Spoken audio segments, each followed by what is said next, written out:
Sorry,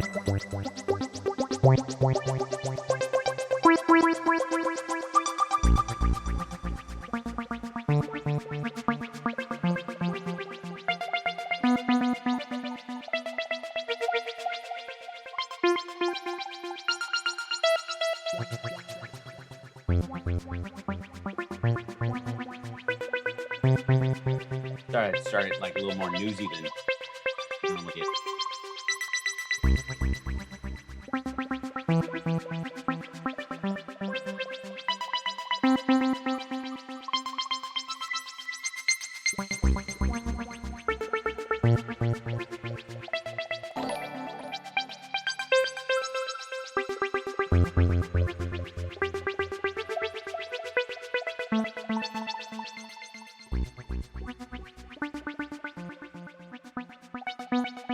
Welcome to the show, everybody. How you doing? Oh yeah, we're just playing some fun stuff. All right, it's a little too silly. I apologize. That's a little too silly for you guys.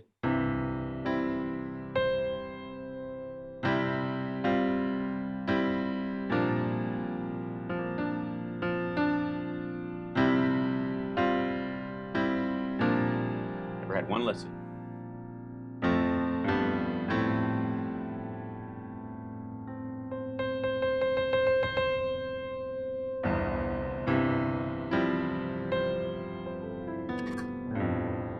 Doesn't quite work that. The glist doesn't quite work the way I wish it would on this little keyboard.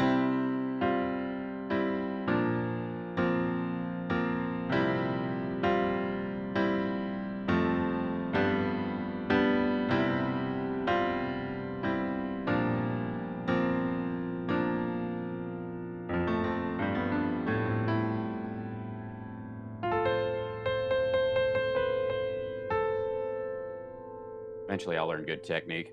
Got some time. Always wanted to learn how to play. You know, no time like the present. I won't do that right now. We've got work to do. We've got stuff to do. All right, let's get serious. How you guys doing? Good to see you. Hold on. Switching cameras. 1 second. Main shot. Good to see you. Oh, that's the wrong camera. Hold on. This is not appropriate for the hi. There you are. And why is it fuzzy? There you go. Hello? Get in focus. What's wrong with you? Camera's being weird. Hello? Camera? There you go. Now it woke up. Okay, that's good. Hi. How's it going, everybody? Sound okay? I just thought I'd start setting up my system for when we can mess around a little bit. Excuse me. Howdy, Texas. How you doing? All right. Hope you guys are good down there in the Lone Star State, and you're taking good care of yourself and making sure that the cows don't get lonely. It's a sound like that. I wish I had an acoustic guitar right now. Do I have a honky tonk piano in this thing? I don't think so. I don't think so.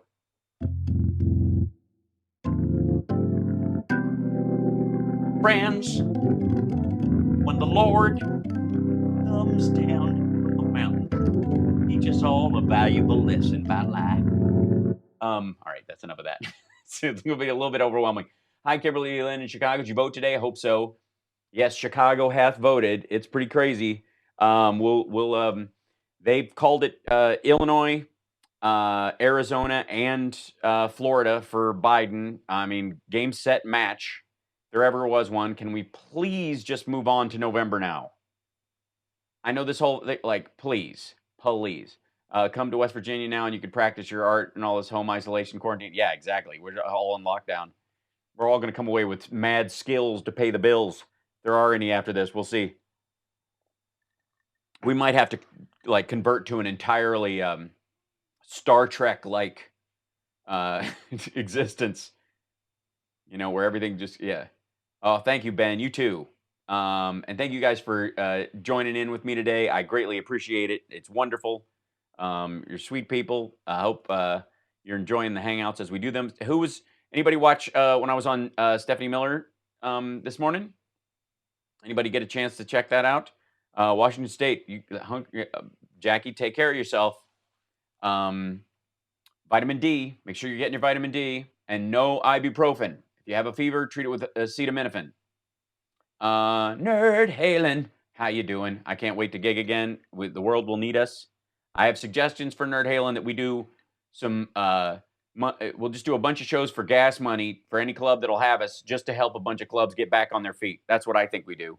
I think we do our next 10 gigs just for free for those clubs. Casinos, wherever will have us, just to help them get on their feet, and then maybe one day they'll return the favor. I think that's the plan. I'm going to do that with my stand-up, and I think it's, event-oriented and entertainment venues are going to be really hit by this, and I just want to help pick up the slack, if that makes sense. Oh, thank you so much, Kelly, for the super chat. I appreciate that. Good on you. Thank you. Tipping the piano man. That's right. I should have I should have a icon of some sort of, I don't know, some sort of, just one of those brandy snifters, on the top of it. Play us a song, you're the piano man. I wish I could play and sing a bunch of those songs. By the end of this, I probably will be able to. I'll learn at least one. So, anyways, let me just jump right into the results of the race, since that's fun. Let's see. This guy right here, we'll scan up to this and over to here. Let me pull this up. That's this guy. So yeah, so far, these are the results in right this. 67% in. Biden's in Arizona. Biden's 42-29. Sanders went down from the last time I looked. He was above 30%. He's now below. 42-29% in there, with 67% of the vote in. Illinois, 85% of the vote in. He's at 59-36. These are blowout numbers. Florida, of course, everybody was expecting this. 93% of the vote in, 61-22. I don't know what the point of staying in at this point is. I really don't. So Biden comes in. They give him, here's his little and he's, Biden has this thing, and guys don't know if you noticed this right away, but this is probably the smartest thing any of the candidates did in terms of their branding from the beginning. The Biden for president campaign posters have all just said, they just removed the 4. I think the 4 is in there assumed or whatever. It just says Biden president. It is the most like remember this. If you notice that from the very beginning, that was his setup. Thank you, Corey. I will play more instruments as we go along, because I think that's going to be part of it eventually. But this is Biden's plan from the very beginning, and it's just a really smart, just from a branding standpoint. However you feel about any of the candidates, understand that was a key part of their strategy from the very beginning. And now it says, why am I just now finding out you have a YouTube? You rock. I don't know, Shannon. It's just embarrassing. I don't know why you've just found out now. I wish you knew all along. I'm embarrassed myself for you, actually. Honestly. I'd tell you to just hide in your home for a while in shame, but we're all doing that. So it's kind of, I don't know how it helps. I'm kidding. Hi. Okay. Richard McNeil says, I'm going to download Illustrator and learn that during my self-incarceration. Yeah, I have to say, if the silver lining I'm looking at in this whole thing is educating myself on a bunch of different stuff. I'm going to be messing around with special effects. I'm going to be learning a bunch of After Effects things. I'm going to be playing with my motion control camera that I have, just to get my skills sharp, so that when life starts anew, it's, what this reminds me of in a weird way, and all coronavirus aside, the being sequestered at home, not being able to leave, there's a sort of a Groundhog Day aspect to this. Because over the next few weeks, if you are lucky enough to stay healthy and you are paying, you are doing what you're supposed to and you're staying at home, your life is going to be kind of repetitive, except what you add to it. And in the end of, I forget, somebody calculated, how old Bill Murray's character was by the time he ended up, time going back to normal. And it was like 1,000 years. something like that. Like that's why he could play piano like a master, and why he spoke French, and he knew all these different things, and he was a mechanic, and like he'd spent years doing one of everything, just blowing off the day, learning some particular skill after a while to better himself. And there's a kind of Groundhog Day aspect to this that I'm really kind of appreciating. Coronavirus is crazy. They shut down my job for 2 weeks. It's been crazy here in Baltimore, but I'm hoping everything is okay with you where you live. Well, they've shut everything down here. There's kind of something good about it, finally, them getting around to actually shutting everything down. Because when it was a partial shutdown of stuff, like it makes more people nervous because some people are, are gaining in this circumstance and other people are falling behind. And it's got to be it's tough.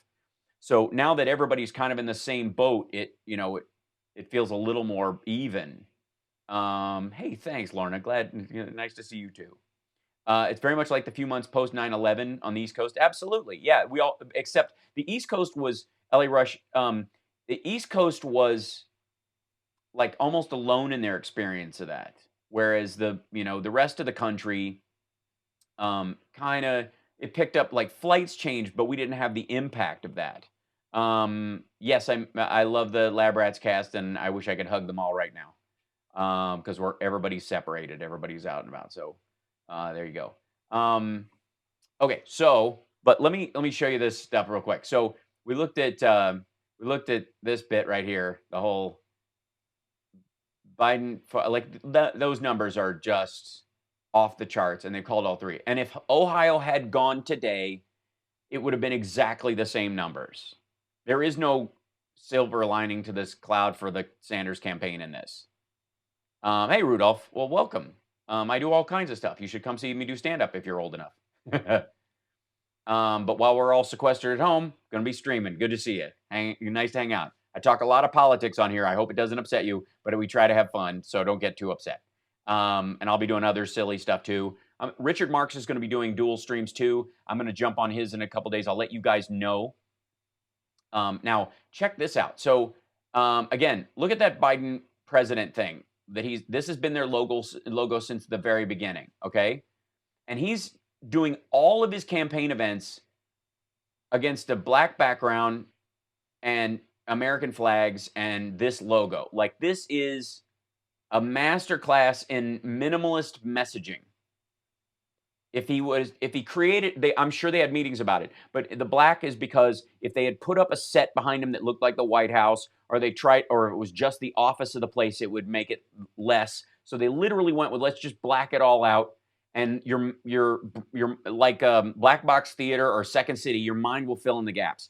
He's got two flags behind him, not just one, and no particular state. So it's two American flags. He had four at one point in the bigger speech that he made. But this is they're just trying to make this minimalist picture so that when you're seeing stuff, I mean, he looks like a president giving a speech, and that's not an accident. And the logo says Biden for president, but the 4 is kind of in the E and the D. Like, it's so weird, like graphics wise. It's like they just, originally it was like a little 4 hidden in the NT area.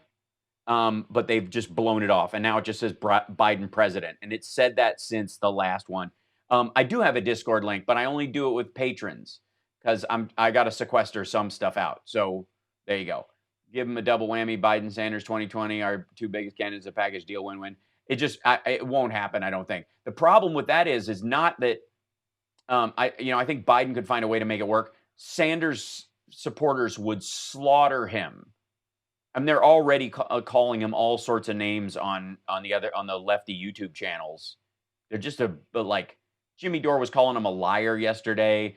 Like the TYT has given up on him and has called him a hack. Like, it's pretty terrible. I think Bernie will stay in to help his supporters calm down emotionally. I don't know if that'll be the case, but oh, hi Patricia.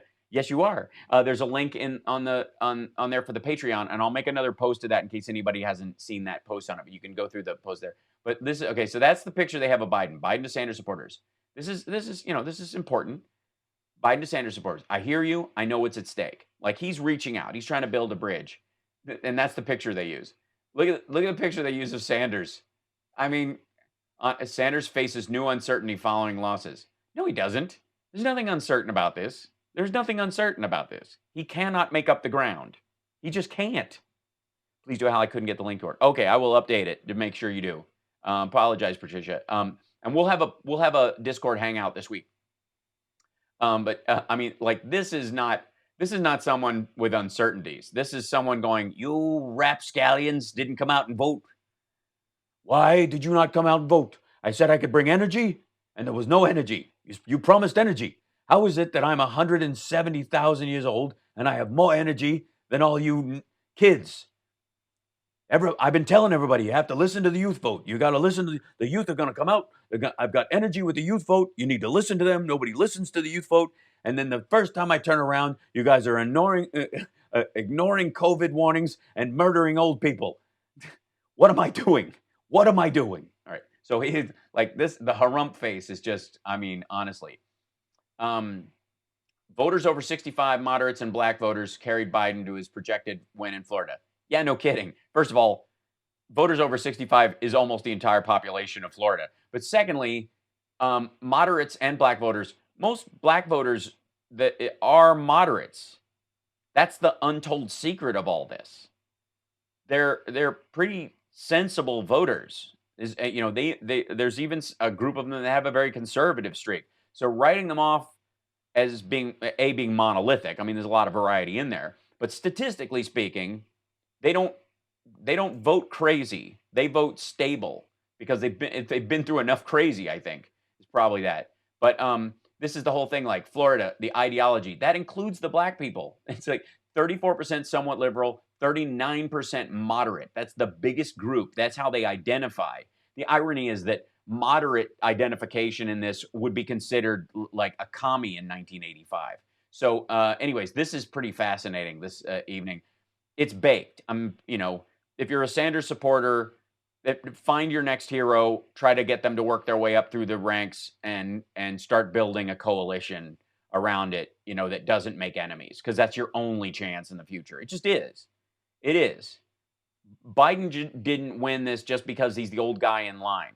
He did this because everybody believes he can build coalitions amongst Democrats and get other Democrats elected. They feel safe about that part, and he's going to listen to other people. He absorbed Sanders' education bill, which was Hillary's first anyways.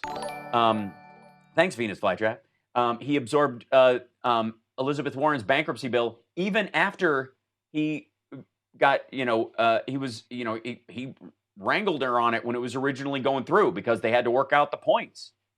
I love how all these people are like, if you believe in your product, don't act like you're selling a lemon. And there's a lot of folks, unfortunately, on the hyper right and the hyper left who act like they're selling a lemon all the time. They're so afraid that you're going to kick the tires and the whole car's going to fall apart. It's like, no, you should be able to kick the tires and walk and go, yeah, shake my idea and see what falls off. There's nothing wrong with that. It's like the idea of like, those are Republican talking points in a debate. Like, yeah, because you're gonna, in the general, get hit with a bunch of Republican talking points, and we need to know what your answer is gonna be. And if you're being hit by Republican talking points as a Democrat, you should already know the answers to that. Should be the easiest part of your job. The complicated part is fighting with a fellow Democrat about the hair's breadth difference about how you want to handle problems. That's hard because you're trying to say you're not a bad guy and your purpose is not bad, but I don't think you're going to solve it, and I think I'm going to solve it, and I'm going to solve it by this difference and this difference. That's a much more complicated argument to have. They're not having that argument. They're having like, don't you dare, you're a monster, you're the same as that guy. And like, nobody listens to that, and then they hate you.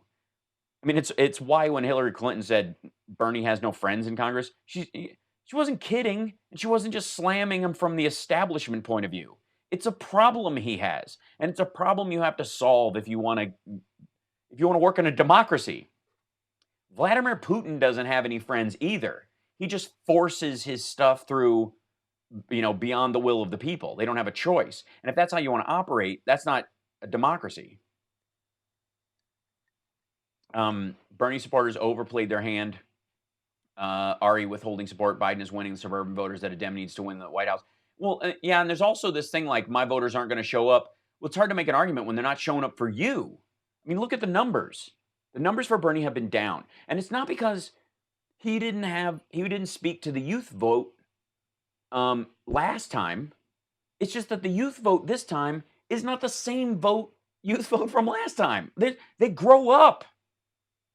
The 18-year-olds who are just ready to vote in 2016, who might have been Bernie supporters, are just graduating college and looking at the job market. Maybe they're on his side, but maybe not. Maybe they learned something in school that made them a little more worldly, and they're being a little more cautious or a little more, critical or skeptical about what they're hearing, period, in general. Maybe they were 24, just graduating college, and then they've been in the job market for a little while, and they're recognizing what they pay in taxes, what they get in return, what they can do privately, what services they want, and they're not all in one direction the way they were when they were 22 and in the middle of getting their degree. They're different people. And you can't say he's gotten the youth vote. Like, no one has the youth vote ever. You can go older voters like him. Yeah, you mean the older voters who used to be young voters and grew up? I mean, like, that's how life works. And it doesn't mean the younger voters are wrong. It just means each batch that comes through has a different life experience. The last batch in 2016 had 2 years of Instagram in their life. The new batch has 6 years of Instagram in their life. They're just different humans. Oh, thank you, Venus Flytrap. I appreciate that for the ripple. That's great. Those are my folks watching on Periscope. So yeah, and then ultimately, and here's the thing, Kathy, it's not that the youth don't vote or that they do vote. It's that each group of new young voters has to be talked to in a different way. They are different humans. Once someone's 40 or 50, you can arguably say that their political philosophy is sort of baked in based on their experience and their status and all kinds of other factors, whether they have children, whether they don't, whether they're married or not, all these things. And if they stay that way till they're 65, 70, 80, they're going to vote pretty much that way. So you have a reliable voter who understands your message and will look within the variations of your message for someone that fits more that zone of it, but they're not looking outside the entire barriers of this, right? They've got an R and or a D and they're comfortable with that idea and they would like it to shift this way. And they might be interested in new technological ideas or stuff that's on the horizon, but you're not going to sell them on an old idea that they liked when they were a kid that they now they think they were stupid when they were a kid. They look at their old ideas like they look at the outfits they were wearing, because a lot of the kids who like socialism now, I'm telling you, whatever name it takes in the future and changes into something that's more palatable to them, the word socialism, which is very hot right now, they will look at it like people look at the pants they were wearing during the MC Hammer days. It's just part of it. You grow up and you shift. Now, some people will lock in and stay with it forever, and that's cool. But if you sell yourself as the person who can bring the youth, you are setting yourself up to fail at least every other cycle because this generation of young people is more conservative than the last. And not just moderate, not just centrist. They're genuinely conservative. They've grown up on, Ben Shapiro YouTube shows. And if you're not factoring that in your thinking, you're just washing it away. So anyway, so that's there. Yeah, you have to treat them like a new batch. Those pants were very freeing. You do have me on that one, Brad. Yeah, there's no question that those pants, yeah. And the funny thing is that you could touch it. Okay, so let's, Trump made another one of his lovely gatherings today. So let's go through that one, shall we? Shall we just go through the ridiculousness that is the Trump administration? Let me see if I can get this over here. Hold on, I got to straighten this out. So, this is classic Trumpty Dumpty. And of course, there are more reporters. So yesterday he makes this point about, you're practicing social distancing. See, that's good. It's a good idea. Meanwhile, he had the stage packed with people behind him, none of whom need to be there. 3 of them need to talk. Bring out those people. I don't know why Trump is coming out at all. Every time he comes out, he blows it. Don't worry. You'll enjoy this, Hal Vickery. It'll be fine. We'll make it through this because we need to take the piss out of this man because this is embarrassing.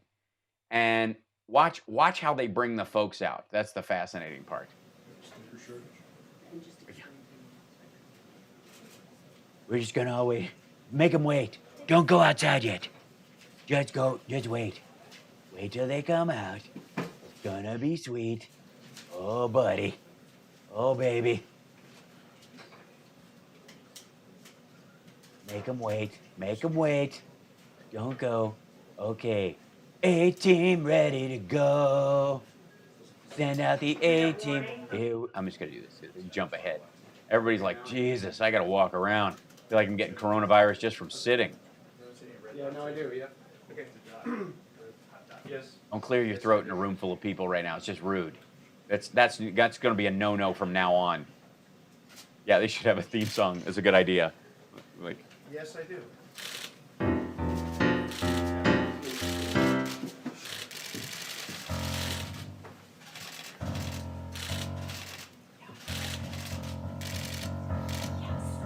is that good? Would that work as a theme song?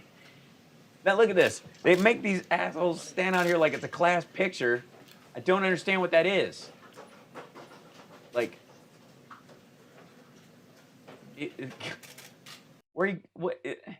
okay, now, make sure the bald guy's in the back behind everybody. I don't want to see him. And why is she wearing salmon? Steve, block her. You don't wear salmon on disease day. You stupid. By the way, big announcement on the A-team that they're bringing in like a group of people to deal with this and stuff. Who comes out? Same people. Only one person in the snazzy Space Force outfit, so I guess those were panned. Got terrible reviews. We did not win the Emmy for Best Wardrobe. I'm very disappointed. Let the general wear the outfit. Everybody else, back to normal clothes. Ladies, something ladylike. Salmon, what are you thinking?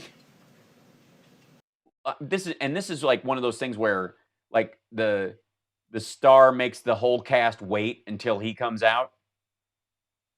Hi, the Sarah Lindsay. Hello, I'm noticing you. Yeah, Mnuchin. Oh, he has. No. He's the only person that Trump cares about being there. And Wilbur Ross can't come out because he looks like he's 1,000 years old, and everybody thinks he'll catch coronavirus from all this jam packing of the stage and die right on the spot. Don't bring out Wilbur. He's old as trees, and he'll catch a cough and peel up. We can't have that. Bring out Mnuchin. He looks completely natural. Yeah, the salmon lady was wearing like space karate yesterday. Now she's back to something a little more matronly. Oh, well, welcome back, Chris. This is good stuff. Look how long this is lasting. Like, I'm just going to take this footage and insert myself in it. Just plan on that. Just get used to the idea that I'm grabbing this footage when we're all done. Because look at that.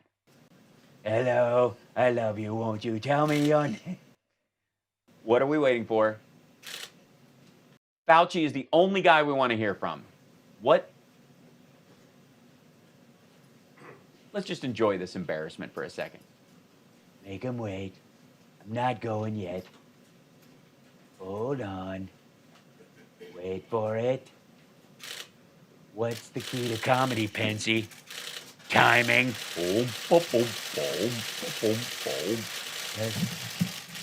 Thank you very much, everyone. Thank you. Thank you. Thank you for the applause. Thank you. Thank you. Yes, I am doing. I give myself a 10. Best job ever. You guys are nuts. Quit it. Stop it. Really. Settle down. This is the sweetest thing. Progress being made. Progress is being made from yesterday. I know you all thought we were going completely backwards. But at this point, there's so many professionals doing their job right now, and the governors are doing so much, we can't slide backwards. I'm very upset. And I appreciate you all joining us. Yeah, we just, I know you had other stuff to do besides document the end of the world, but, thanks for being here. I'd like to read something that shows you that I have a very presidential tone. Last night, the FDA announced groundbreaking new policies to further increase testing, very, very substantially so. They're going to do more testing. than they were doing. They're going to test more possible coronavirus treatments than they were before coronavirus. You're welcome, America. All states can now authorize tests developed and used within their borders in addition. But as long as you don't use those stupid German tests or those World Health Organization garbage, America first. To the FDA. So the states are very much involved. They have been involved from the beginning. States are doing great because I run all the states. I don't know if you know that. Putin has his hand up my butt, and I have my hand up Gavin Newsom's butt. That's how math works. It's like a human centipede of governmental prowess. But we're stepping it up as much as we can. We're sepping it up. You guys know that? We're sepping. Good news, everybody. I don't know if you know what the word sepping means. It means we're causing as much septicemia as possible. Yeah, so he's sepping it up for everyone. And the testing procedures are going well. They're going super good. The testing stuff is so. I mean, anyone who could get a test a month ago can get a test right now, and by that I mean no one. And within a short period of time, all of the private labs will kick in. This has never been done before. No one's ever done this before because no one's had a contagious pandemic this contagious before and mucked it up so badly and been 6 weeks behind the wheel. Other Ebola would have been like this if they hadn't gotten a handle on it. I mean, Obama sucks. And it's going to be something I think it's going to be incredible if it's done properly. And these are great companies. These are among the greatest companies in the world, actually.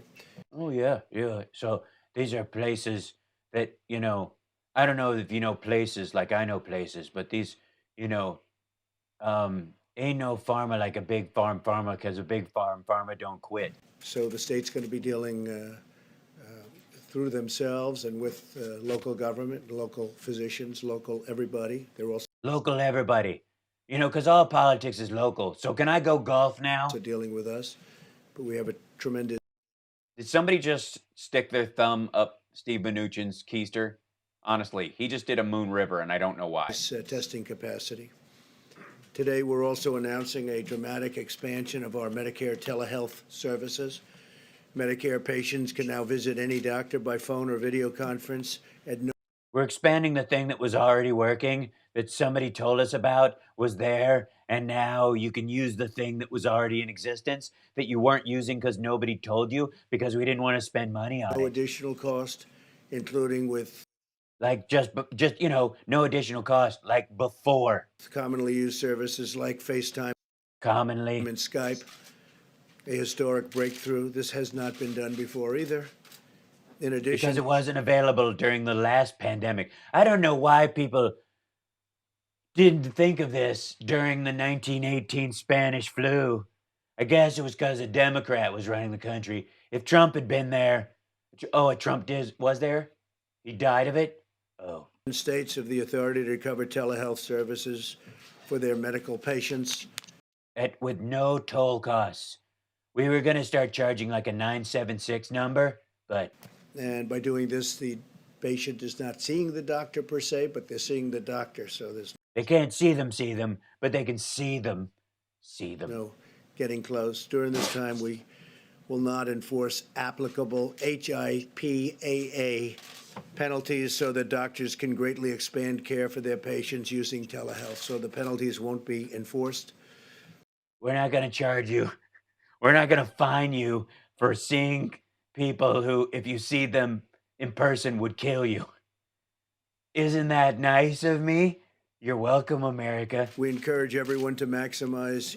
We encourage America to read the things that are put before them before they walk out on stage, or at least discuss them so they know what the F is going on. Use of telehealth to limit exposure to the virus. It's been a very successful method of communication, but never used on a scale like we're going to use at telehealth. No one's used telehealth to deal with a screw up as big as I have made. And you'll be able to also better maintain hospital capacity by doing this. You mean by not going? Earlier this morning, I spoke with executives from America's fast food industry, Wendy's. Oh my God. Day before yesterday, I shook hands with all the people who run the retail things that are barely holding on by a fingernail so that they all get sick.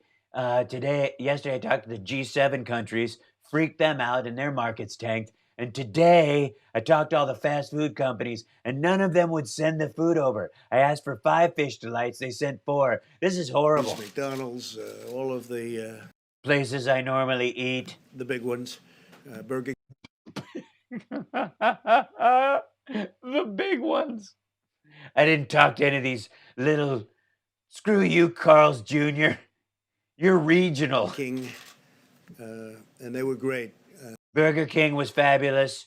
I love talking to royalty. They bow to me. It's amazing. We're talking about the pickups in light of yesterday's guidance you heard.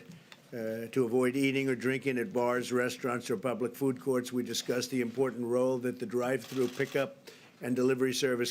Look at Mike Pence. Yes. Yes. That's true. Drive through. We've come to this. Save yourself from a disease, America. Eat chili fries from a window. Can play in the weeks ahead. So that's happening, and It's gonna be so good. I hate eating the food they make here anyways. All the cheese is brie. they have been fantastic. I want Velveeta. They have to drive me. They have been absolutely fantastic. They've been fantastic, doing an incredible job.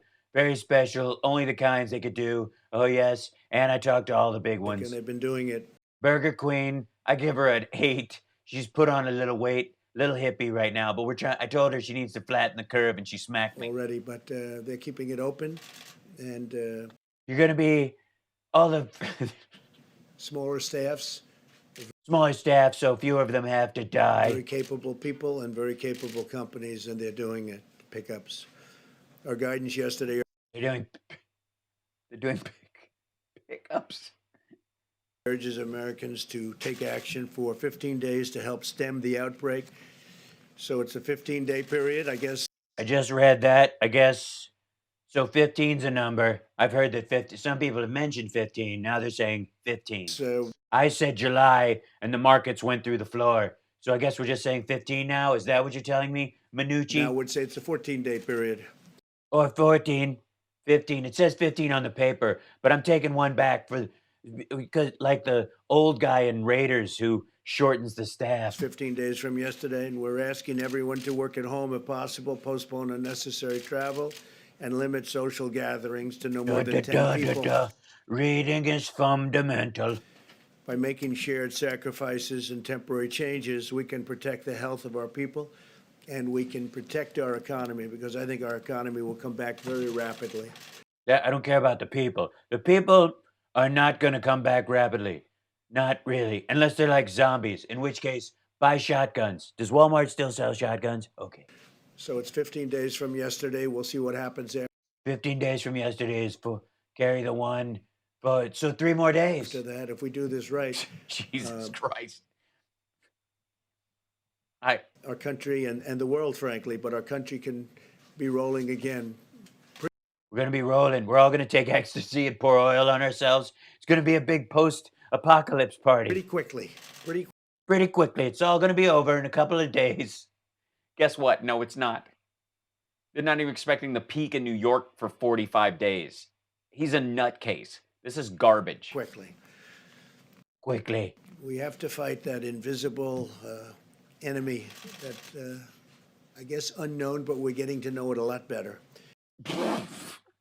I guess, nobody's even seen this disease before, but you're lucky I'm out here, because I could be in the back right now, beaker, goggles, spinning, that centrifuge, the things they use in Iran to bomb us. We bought one of those. I'm like you should see me. It's like CSA Mar-a-Lago back there. Today, the Senate has taken up coronavirus legislation that includes free testing for those who need it, as well as paid sick leave and family medical leave for workers Stupid Democrats. affected by the virus. We're also committed to getting small businesses the support that they need. In fact, one of the things we Watch Mnuchin every time he mentions something that's going to cost money. It's like he's turtling and he's just trying not to makes soup in his pants. talked about with the fast food operations. We spoke to the chairman and CEOs of all of the companies, but one of the Yeah, we know. You just said that. things we discussed is exactly that, getting small businesses support and flexibility that they need. Yeah, I was worried about small businesses, so I only talked to the 3 largest fast food corporations in the country because small business is on my mind. I was like, "What's a small business? Is Dave Thomas still alive? Oh, he's dead. Get me Wendy on the phone. She was just a teenager in those ads. She's got to be a hot mama by now." For themselves and for their workers, and that's being worked on right now.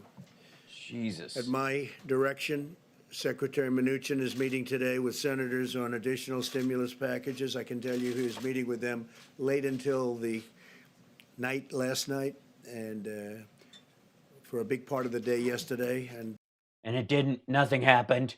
He was there for hours and he came back empty handed. So I told him to go back tonight. That's what he just said.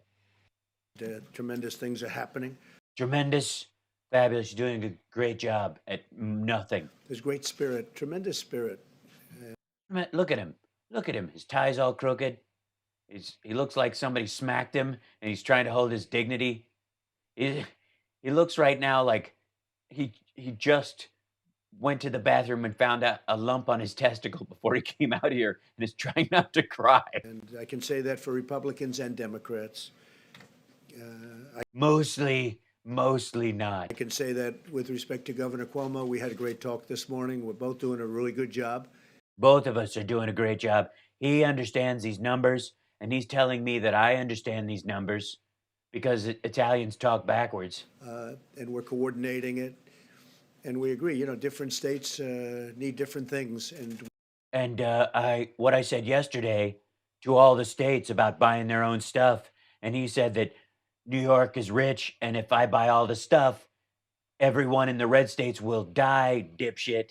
And then I hung up the phone. And then I realized after everyone was crying in my office and the stock market took a dump that I should probably pretend I liked what he said. We agree on that 100%, but we had a very good talk, and I think we're By 100, I mean 2. right down the same track, and it's going to be very successful. New York has a pretty big problem. I guess would be the #1 hotspot. That's no fault of anybody's. No, it's Seattle. It's Washington State is the hotspot. But here's the thing. Can I just say that, breaking for a moment? Hello. No one knows what the hotspot is because no one's getting tested. We are assuming because of the actual cases requiring hospitalization, what the hotspots are, but we don't know what the spread is like right now. There could be a huge outbreak, but nobody's symptomatic or dying yet and needs care just because you didn't catch it and you won't until you're testing and you're not testing. So nobody knows. All the details you're hearing are third-hand bullshit. Okay? Everything coming out of his mouth is news from 3 days ago. When Fauci was saying where we are today is due to actions we did last week, and where we will be in a week is what we're doing today. And where we are today is too late to stop what's happening next week. So what we do today is now going to only affect a week after that. But he doesn't understand this. He watched the hand gestures from Fauci and he was like, I think I almost fell off the stage. It's just the way it is, but we're working very closely together. Now I'm quoting Steve Winwood, lyrics. That's just the way it is. Feel good music. Does John Tesh have lyrics? We're also getting FEMA very much involved. They've been involved, but now we're getting them to a different level. And we'll have. Yeah, because it's becoming more of an emergency. Have everything ready. We're dealing with the Army Corps of Engineers should that be necessary. It will be necessary. What do you mean dealing with them? You're not making deals with the... Okay, Army Corps of Engineers. I'm doing the hand thing. Forget it. I don't want to do that. I'll use an Xbox controller. It's a better phone. Okay, hello, Army Corps of Engineers. Listen, I need some hospitals. What do you want? Chapter 3, Art of the Deal. What I want?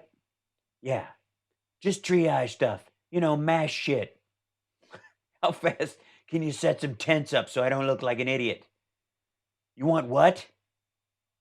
Forget it. Click. Call me tomorrow. You got to be able to walk away from the table. them working in some cases, on standby in other cases. But my conversation with Andrew Cuomo was a very, very productive one and a very good one. I appreciate Yeah, because he told me a lot of things I don't know, and after I changed my diaper, I realized some of what he said was valid. that. We're giving We're relief gonna to do some affected more blah, blah, industries blah. and Like when he goes back to reading, you can tell he just has never seen this and doesn't give a crap. small businesses, and we're ensuring that we emerge from this challenge with the prosperous and growing economy, because that's what's going to happen. That's all I care about. Sure, we're looking down the barrel of 400,000 dead Americans, maybe as many as 1.2 million. But you can't make an omelet without breaking some grandmas. going to pop. One day we'll be standing What is that? It's gonna pop thing. He keeps saying that like it's the same friggin' thing he said, like the perfect phone call. The phone call was perfect. The disease is gonna pop. It's just like that that thing I had on my testicles after I slept with those two hookers in Russia. And the doctor said, just wait a couple of days, take these, sleep through it, and it'll pop on its own. And then we'll stick some antiseptic string in there and wait it out. possibly up here. We'll say, well, we won. And we're going to say that. Sure as you're sitting there, we're going to say that. What? Sure as you're saying, I'm gonna say, I won. I beat coronavirus. You watch. It's gonna be like 2 months from now. Kiss my ass. Mark my words. And we're going to win. And I think we're going to win She's not dead. She's tired of winning. faster than people think, I hope. Later I hope. I'm gonna say this and then say I hope. today, I'll meet Yeah, don't we all hope. I think that goes without saying. I think as a generalized feeling right now, I hope. I hope aliens land and go, psych. I hope someone is just making us all go indoors so they can do a patch on the simulation we live in. But we all hope that with the leaders from the tourism industry, as well The Terminator. I spoke to the Terminator yesterday. as industrial supply retailers and wholesalers, to discuss their critical roles. As you know, I met with the department store people, all of the retailers, the big ones, including Walmart and others. You might have noted that I mentioned it 4 times in the last couple of days as the death toll has risen. I met the guy from Target. And it was a great meeting. They're stocking up their stores like they've never stocked them before. Because people are going to be having to shelter in place and live like igloo dwelling Eskimos being attacked by Vikings. We're trying to get people to actually buy less, if that's possible. We want people to buy less, but also not leave their house for a long time. So I didn't really think that through. People are stupid. Less. Don't take everything. Just buy what you need for a while. They're going to stay open all hours of the day. And the numbers are going to go from 15 to 1. Like I said, the number of cases in this country, weeks ago, I said 15 cases is going to go down to 0 pretty soon. So you can trust me when I say the stores will be stocked. it really been. honestly, why the hell would you? And believe me, states are working their asses off. Like producers, farmers, stores, all this stuff are busting their asses to make sure that this doesn't overwhelm us in that regard. And it's not nearly the biggest problem. The biggest problem will be the hospitals get overrun, and then a truck driver bringing food has an accident on the freeway and dies because there's not any respirators for him, and the cascading effect kills everybody that can't get medical attention because all the beds are full because of people who have coronavirus because this dude didn't give a shit 6 weeks ago. They've been fantastic. No, I kept all the dirty Chinese people out. Well, not all of them. Just Chinese people from the place where they weren't allowed to come from already. We're taking aggressive action now as one nation and one family so that Finally, sort of. America can rebound stronger. And richer. And my buddies, they've been telling me, dude, Congress has said, dude, STFU, right? But I'm like, no, the stock market has not hit bottom yet. When it hits bottom and my buddies can buy in, that's when I stop talking, and Fauci's 24/7. Frankly, stronger than ever before. Well, thank you. And we recognize that while many American workers can work from home, many others cannot. Many of our healthcare providers, first responders, and men I don't know if you don't know this, but cardiac surgeons cannot work from home. I just found that out. We need to relax those standards. and women in the food service and manufacturing are showing that they're showing up and standing up to provide us with the goods and services we need. So we want people to stay home where they can, but in many cases, when you talk about food service and manufacturing, certain items in particular, You guys are being drafted in the war against coronavirus. Welcome to the front lines. See you later, cannon fodder. they're going in and they're practicing all of the safety rules and regulations that we talk about. No, they're not. Because a lot of them don't know them. They're doing the best they can. Nobody at Wendy's has a friggin' face mask. So with that, I'd like to just introduce our great Vice President, Mike Pence. He'll say a few words, and then I'll make some other introductions. Thank you very much. I'm gonna stand over here, farting. Thank you, Mr. President, and good Thank you, Mr. President. And may I say, it is always a pleasure to stand behind you. I mean, that magnificent ass. It's just. morning. It should be very clear to the American people that President Trump has initiated not only a whole of government approach, but a whole Don't say whole, Mike. It sounds weird coming from you. of America approach. Yeah, that's what we are. We're the whole of America. He's dug a big hole, and America is in it. And the president's interaction even today and through the course of this day with leaders in industry around the country reflects that. It's just been beautiful. I don't know if you guys look at him. Look at him right now. Just stop. Now, sure, we all talked this morning about wearing a blue tie to just show coordinated, and he chose the only tie he has that looks like electric throw up. But other than that, the style, the We're not only bringing the full weight of the federal government to bear, but the full weight of the American economy.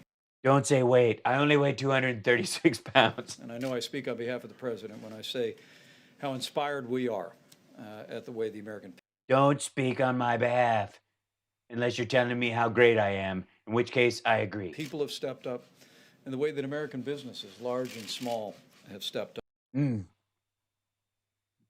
Business. up. It's truly been inspiring. Our task force met this morning. We continue to focus on President Trump's priorities of testing, prevention, and supplies. yeah, okay, dude, not his priorities. Those are, if anything, the disease's priorities. You don't have an option. There is no option here. None whatsoever.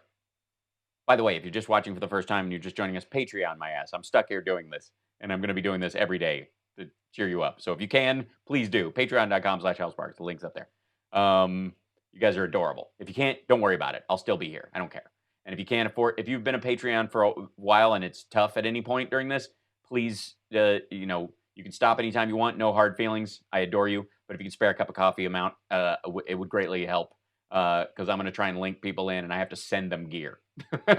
So, anyways, there you go. This is And in that category, I'm pleased to report that while testing is available in all 50 states, as the president just indicated, Did you say testes?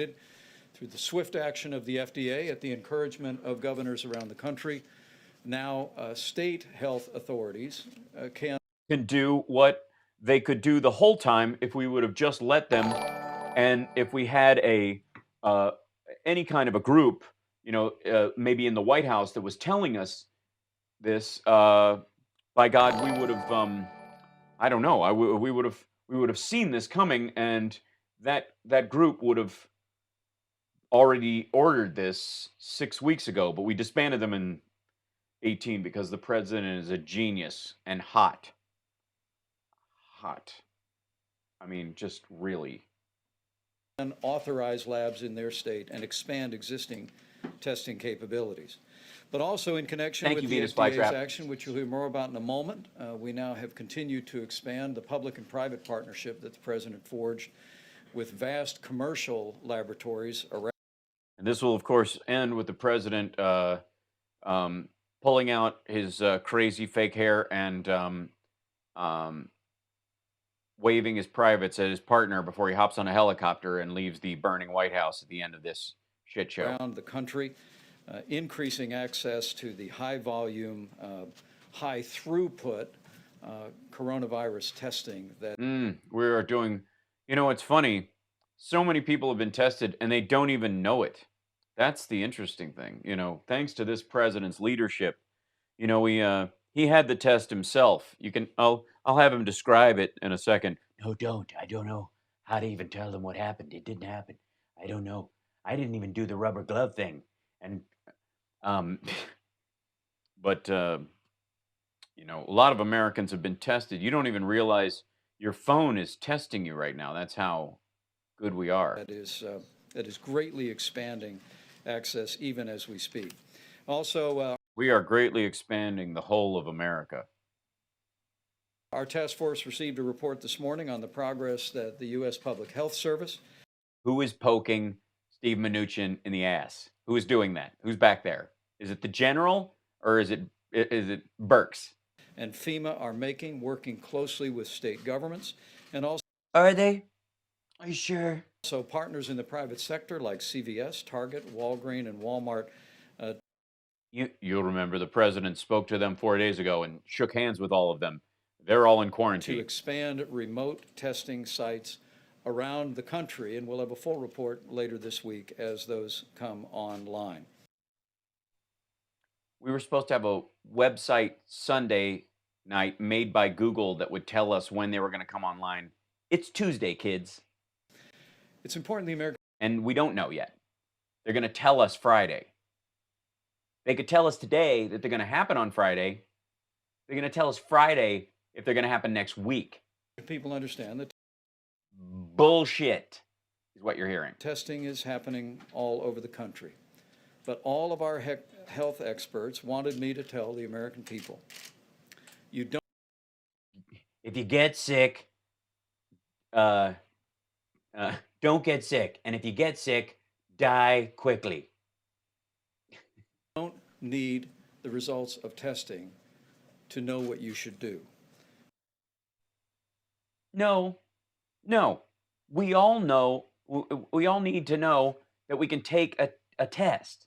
Because if we take the test, then we know either we've had it and we have antibodies and we can go out in public because we are now a rod. We will not pass and transmit the disease, so we can go back to work and do all kinds of stuff. Or we've tested negative, and as long as we don't come in contact with someone who's tested positive, we won't get it and pass it on to somebody else. We can go to work as long as we have the precautions. And we can also test people who may be asymptomatic, who are carriers, and get them the heck out of circulation. And President Trump's 15-day coronavirus guidelines. That's not his guidelines. What? First of all, he didn't say 15 days. The paper said 15 days, and he just said 14. That was 15 from yesterday. This is old news. Our advice for every American in every community. They're the result of the best guidance of CDC and our health experts. And as the president said, we continue to urge every American over the next 15 days to make money and give it to me. To put into practice the principles in the president's coronavirus guidelines. Not the president's coronavirus guidelines. It's the CDC's coronavirus guidelines. He didn't draft these himself. Guys, can you knock before you come in? I'm working on my coronavirus guidelines. Now, let's see. I've got to get back to where I was. All work and no play makes Jack a dull boy. All work and no play makes Jack a dull boy. All work and no play. Wendy. By every American practicing these principles, we believe that we can slow the spread of the coronavirus. Yeah, everybody believes you can do that. Nobody actually knows, or how much, or how late you are. In fact, our experts have told our task force that if every American acts on the president's coronavirus guidelines, we could see a substantial reduction in the spread of the coronavirus. Yes, if every human being in the United States goes into solitary confinement, the disease will significantly stop spreading because doctors won't go to hospitals and the people who have it will just die and they'll give it to people who are already sick and those people will die too. And if we just hold our noses long enough, anybody who can't last more than 3 days without food will die, and and then we won't have to pay all those Social Security checks. Cha-ching! But as the president said, it will take all of us to do it. No, the best models they have are that 70% of the public, that's the maximum you could expect people paying attention. So if you feel sick, stay home. If someone in your house tests positive, keep the entire household home. Especially if you're a person with an underlying health condition, we urge you to stay home and practice social distancing from people. No social gatherings of more than 10 people. Use drive-through, as the president discussed with leaders in the industry today. Get some Wendy's, have a fish delight. It's a friggin' miracle, Every people. American, especially practicing common sense and good hygiene. For the American people as a whole, the risk of serious illness remains Stop saying low, whole, Mike. It weirds everybody out. but we're asking every American to partner with us in this effort to slow the spread of the virus, and especially to be mindful of seniors or others with serious underlying health conditions for whom the threat of the coronavirus can be very significant and very real. As I said, the president has continued to push our task force to bring a whole of government, a whole of America approach, and we continue to be inspired the way our nation's governors and nation's businesses are responding. We spoke just yesterday with the leaders of every broadcast network in America that will soon be unveiling a public service campaign using CDC guidelines. And all the things that they've already been saying, but now it'll say hashtag Trump. And specifically, as we work on the issue of supplies. Are you sure? We're going to work on that. Talk about TV again, Mike. I like when you talk about TV. He's doing the waddle. Meetings yesterday with Department of Defense I don't like officials standing about here. excess supplies. Waddle. Jesus. President and I will be meeting today to speak about the supply chain for hospitals. We would make one specific request, and that is we would urge construction companies to donate their inventory of N95 masks to your local. Oh my God, this is Pence's idea, and he's so excited about it. He mentions it at every single meeting. They don't have to say this as an announcement like this. They know who has them. They call those companies, and they will either agree to do it or they won't. Either these guys have said, no, we need them for our workers because they're going to keep working on construction stuff, and they need them not to die.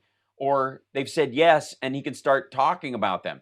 The problem is, I think the problem is that all these construction companies don't have names like Target and Walmart. So nobody would go, Jenkins and Rogers, G and Jensen is going to go, oh, AGI is giving all their masks. Well, what a lovely thing. Hospital and forego additional orders of those industrial masks because of. Yeah, Sharon, he's right. He slipped and called it CDC guidelines.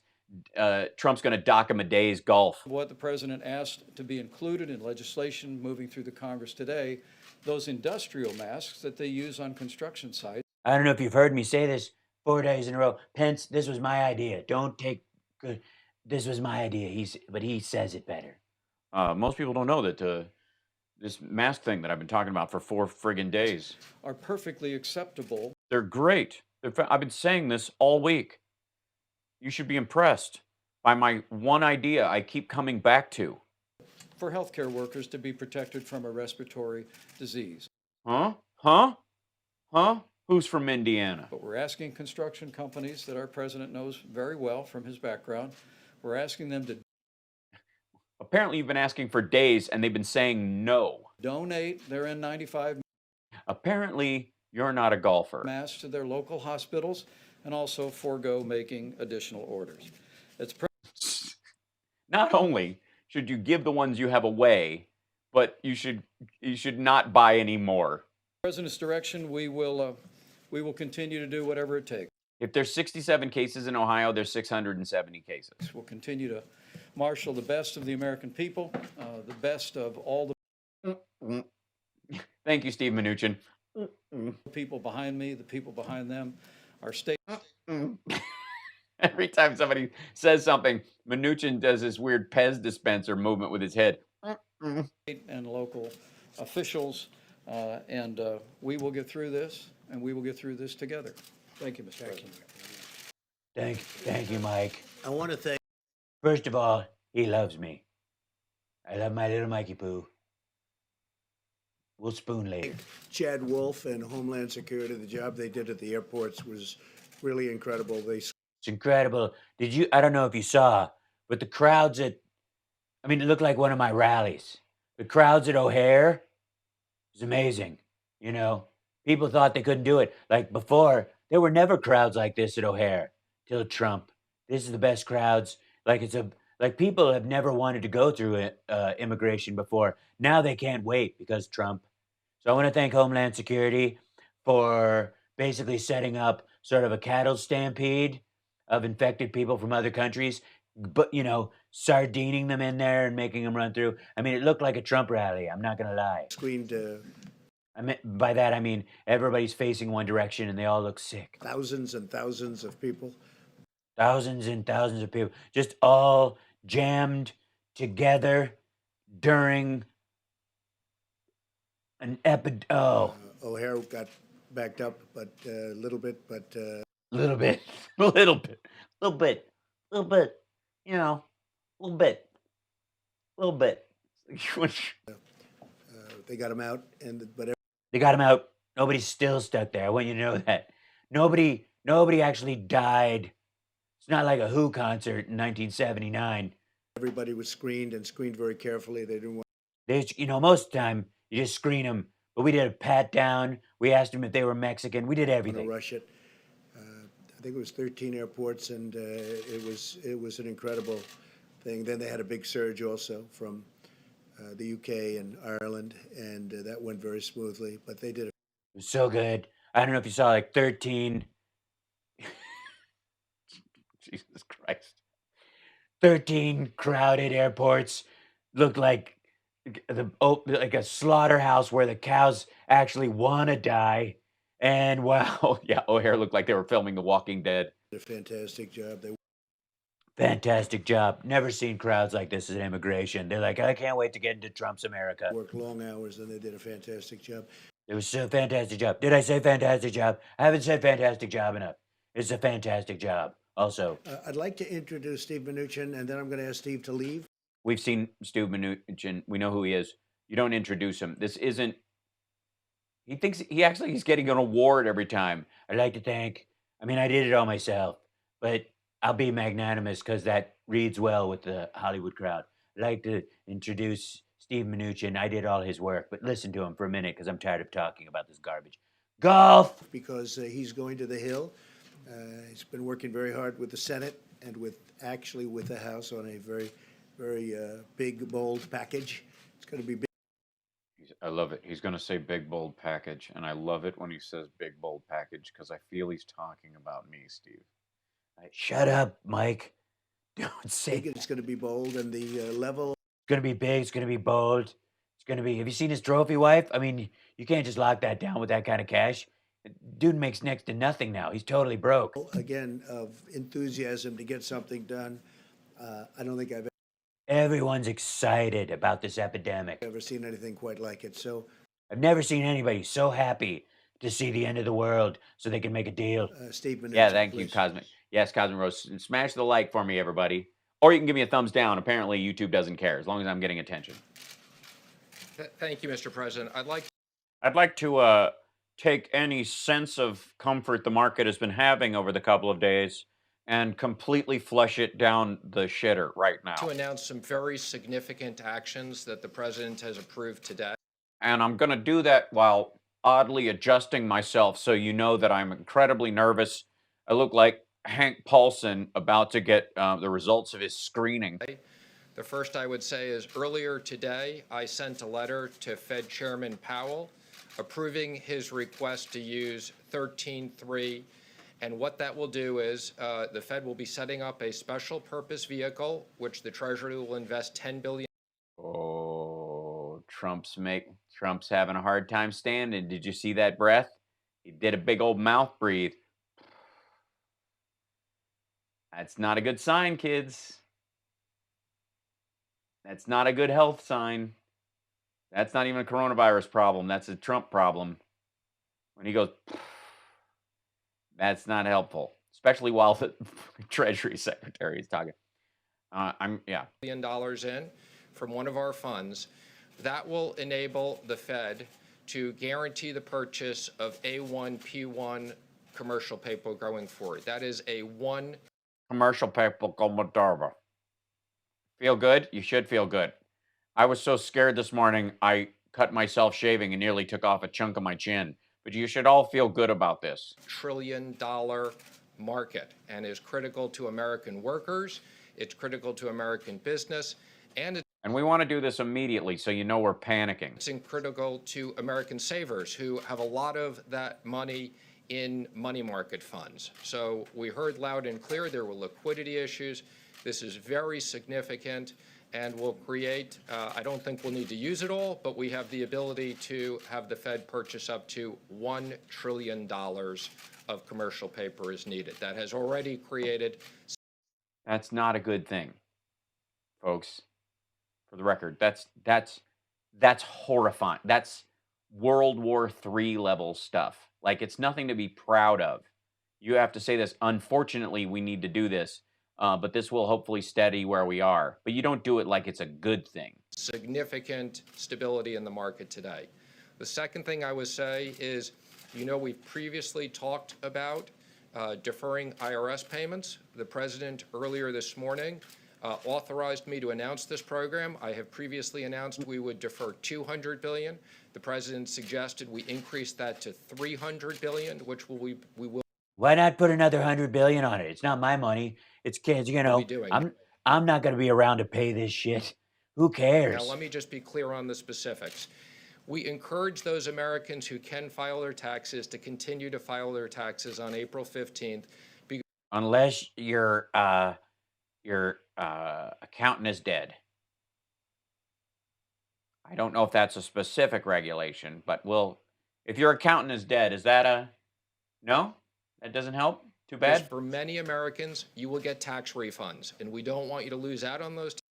Oh my God. And Trump's neckgina right now is next level. First of all, he doesn't understand what's going on. So he's just kind of staring and trying to look like Churchill.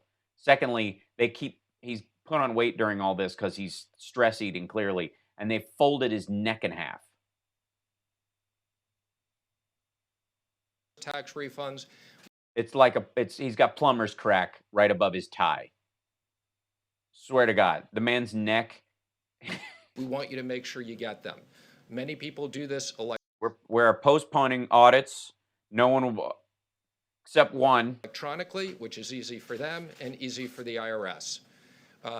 If you owe a payment to the IRS, you can defer up to $1 million as an individual. And the reason why we're doing $1 million is that covers lots of pass-throughs and small businesses, and $10 million to corporations, interest-free and penalty-free for 90 days. All you have to do is file your taxes. You'll automatically not get charged interest and penalties. Now, of course, any American has the right to extend their taxes. We're not taking that right, but the president has asked us to go up to $300 billion. That's also an enormous amount of liquidity in What's that? the system. He just yawned. Trump just yawned in the middle of the... Boring. Boring, Greasy. Move over. Where's your hot wife? The third thing is the president and I worked on a very significant economic stimulus plan. Thank you for being available last night and throughout this morning, and I will be... I don't sleep. I love crushed Sudafed. Presenting that to the Republicans in the Senate this morning, and also discussing that with the House. I look really presidential right now. This is the best. Now, if I could just keep my eyes from going... I don't like it when my nostrils flare when I yawn into my head. We look forward to having bipartisan support. We're now working with the Senate to pass this legislation very quickly. And these will be payments to small businesses. We've talked about loan guarantees to critical industries. Industries? Yeah, dude, it doesn't help when you have a tough time swallowing when you're talking about the most important part of the entire plan, which is money actually to consumers, individuals, citizens, and small businesses. It's the only part that matters. Such as airlines and hotels. And we've also talked about a stimulus. Hotels? Some hotels are doing better than others, but not everyone can charge the Secret Service full price for staying overnight. They don't get charged the weekly rate for staying for a month. Package to the American worker. You can think of this as something like business interruption payments for the American workers. Thank you. Do you have any questions for the secretary? Do you have any questions for him? I don't understand a word of what he just said. I don't know. I don't know what that was. I totally fell asleep in the middle of it. Will you ask him a question, please? I'm not finished with my wake nap. Secretary of the Treasury. When you say a stimulus package for American workers, do you mean direct payments to Americans, or are you talking about a payroll tax holiday? Although the president likes the idea of the payroll tax holiday, I will tell you what we've heard from many people, and the president has said we can consider this. The payroll tax holiday would get people money over the next 6 to 8 months. We're looking at sending checks to Americans immediately. And what we've heard from hardworking Americans, many companies have What have the lazy ones said? now shut down, whether it's bars or restaurants. Americans need cash now. Bro, I don't like working at all. Are you taking my call or what? Like, all you do is talk to hardworking Americans. What about the rest of us? You know what I mean? Some of us work smart. And the president wants to get cash now. And I mean now. I have an annuity and I need cash now. Maybe we could call J.G. Wentworth. I don't know. 876-89 cash now, right? I see that commercial all the time when I watch MSDNC. Now in the next 2 weeks. How much? You answer that question. Shut up, you. I will be previewing that with the Republicans. There's some numbers out there. They may be a little bit bigger than what's in the press. Go ahead, please. Please, wait, please. Shut up, guy. What help are you going to give to airlines specifically? I've had discussions with all the airline Oh boy, I already heard this one. I'm bored. CEOs this week. What? The airline CEOs have had conversations with the Senate and the House. As the president said, I was up with a subset of the Republican senators last night. I've discussed that with them. I think, as you know, this is worse than 9/11. For the airline industry, this is they are almost ground to a halt. The president wants to make Almost worse than 9/11. I'm going to go out on a limb and say that American Airlines isn't 3 planes short. make sure that although we don't want people to travel unless it's critical, we want to maintain for critical travel the right to have domestic travel. $60 billion, is that enough? I'm not going to comment on the specifics. I will tell you, we're very focused. There's a lot of workers. This is strategically important. Yeah, Kathy's comments. I can't wait to read all this stuff back in 10 years, looking back like, oh my God. Yeah, Stephanie, you were thinking about the J.G. Wentworth. I swear to God, they're humming that while they're making up this policy in the White House. J.G. Wentworth. I've come up with a number that I think a lot of people, we should send $876 to every person. Just give them cash now. 876 cash now. Right? That's what I think we should give them. Does that sound right? I don't know. I just got off the top of my head. Working with Congress on this. The airline industry will be in good shape. Yeah, go ahead. Don't worry about it. Shut up. Stop asking the question. We said 50 billion. It's going to be more. I don't care. I own an airplane. Knock it off. You? There's been talk about $1,000 checks to every American, increasing support among I don't like the number check thing. Republicans and some Democrats for that. Would you support that going to everyone, or would you support some sort of income restriction? Well, obviously not DACA people. Like, forget it. You know what I mean? On who gets a check? Well, I think it's clear we don't need to send people who make $1 million a year checks, okay? But Okay. we like that. Trump's like, I'm getting my check. I don't know. That's one of the ideas On paper, I make nothing. we like. We're going to preview that today, and then we'll be talking about details afterwards. Well, I think we're going to do something that gets money to them as quickly as possible. That may not be an accurate way of doing it, because obviously some people shouldn't be getting checks for $1,000. And We're going to send money out the door. It may not be accurate. You know, somebody might not get a check, another person might get 6. You know, some people might have a couple of kids and they live at home and they're on a fixed income. They might not get a check. But somebody who has, I don't know, 2 kids running his business right now might accidentally, I don't know, get a stack of checks in their name, like just by an error. It won't be accurate. I mean, I'm just going to basically, as the helicopter goes, I'm just going to chuck money out the window like America is a stripper. I'm trying to get to be quiet about an abortion. we'll have a pretty good idea by the end of the day what we're going to be doing. We'll probably know today that what we'll be doing as far as what we're telling you, and tomorrow when we're going to be doing. Mr. Secretary, Yeah, John, Can you tell, John, excuse me, woman. Men first. Man question. how would the mechanics of this work? I mean, we've been talking about a payroll tax holiday, some $500 billion worth was floated to me today. But so how would this idea of sending people a check work? Would that be sort of advance on what they would pay in payroll tax? Or how would it work? Again, we want to make sure. Again, we don't know. We've just been saying this. That was just bullshit, Joel. Americans get money in their pockets quickly. We want to make sure small business Owners get money in their pockets. Trump is going to go, uh-oh, he fell asleep. I'm bored. Thank you for subscribing, Personal Stomach. Wake me when the poor people getting money part is over. owners have access to funds. We want to make sure that hotels, Sure. airlines, we have an entire package. My God, Steve Mnuchin is literally moving like Mel Brooks's character in Blazing Saddles. Like, gentlemen, we have to save our phony baloney jobs, gentlemen. Harumph, harumph. I didn't get a harumph from that guy. You watch your...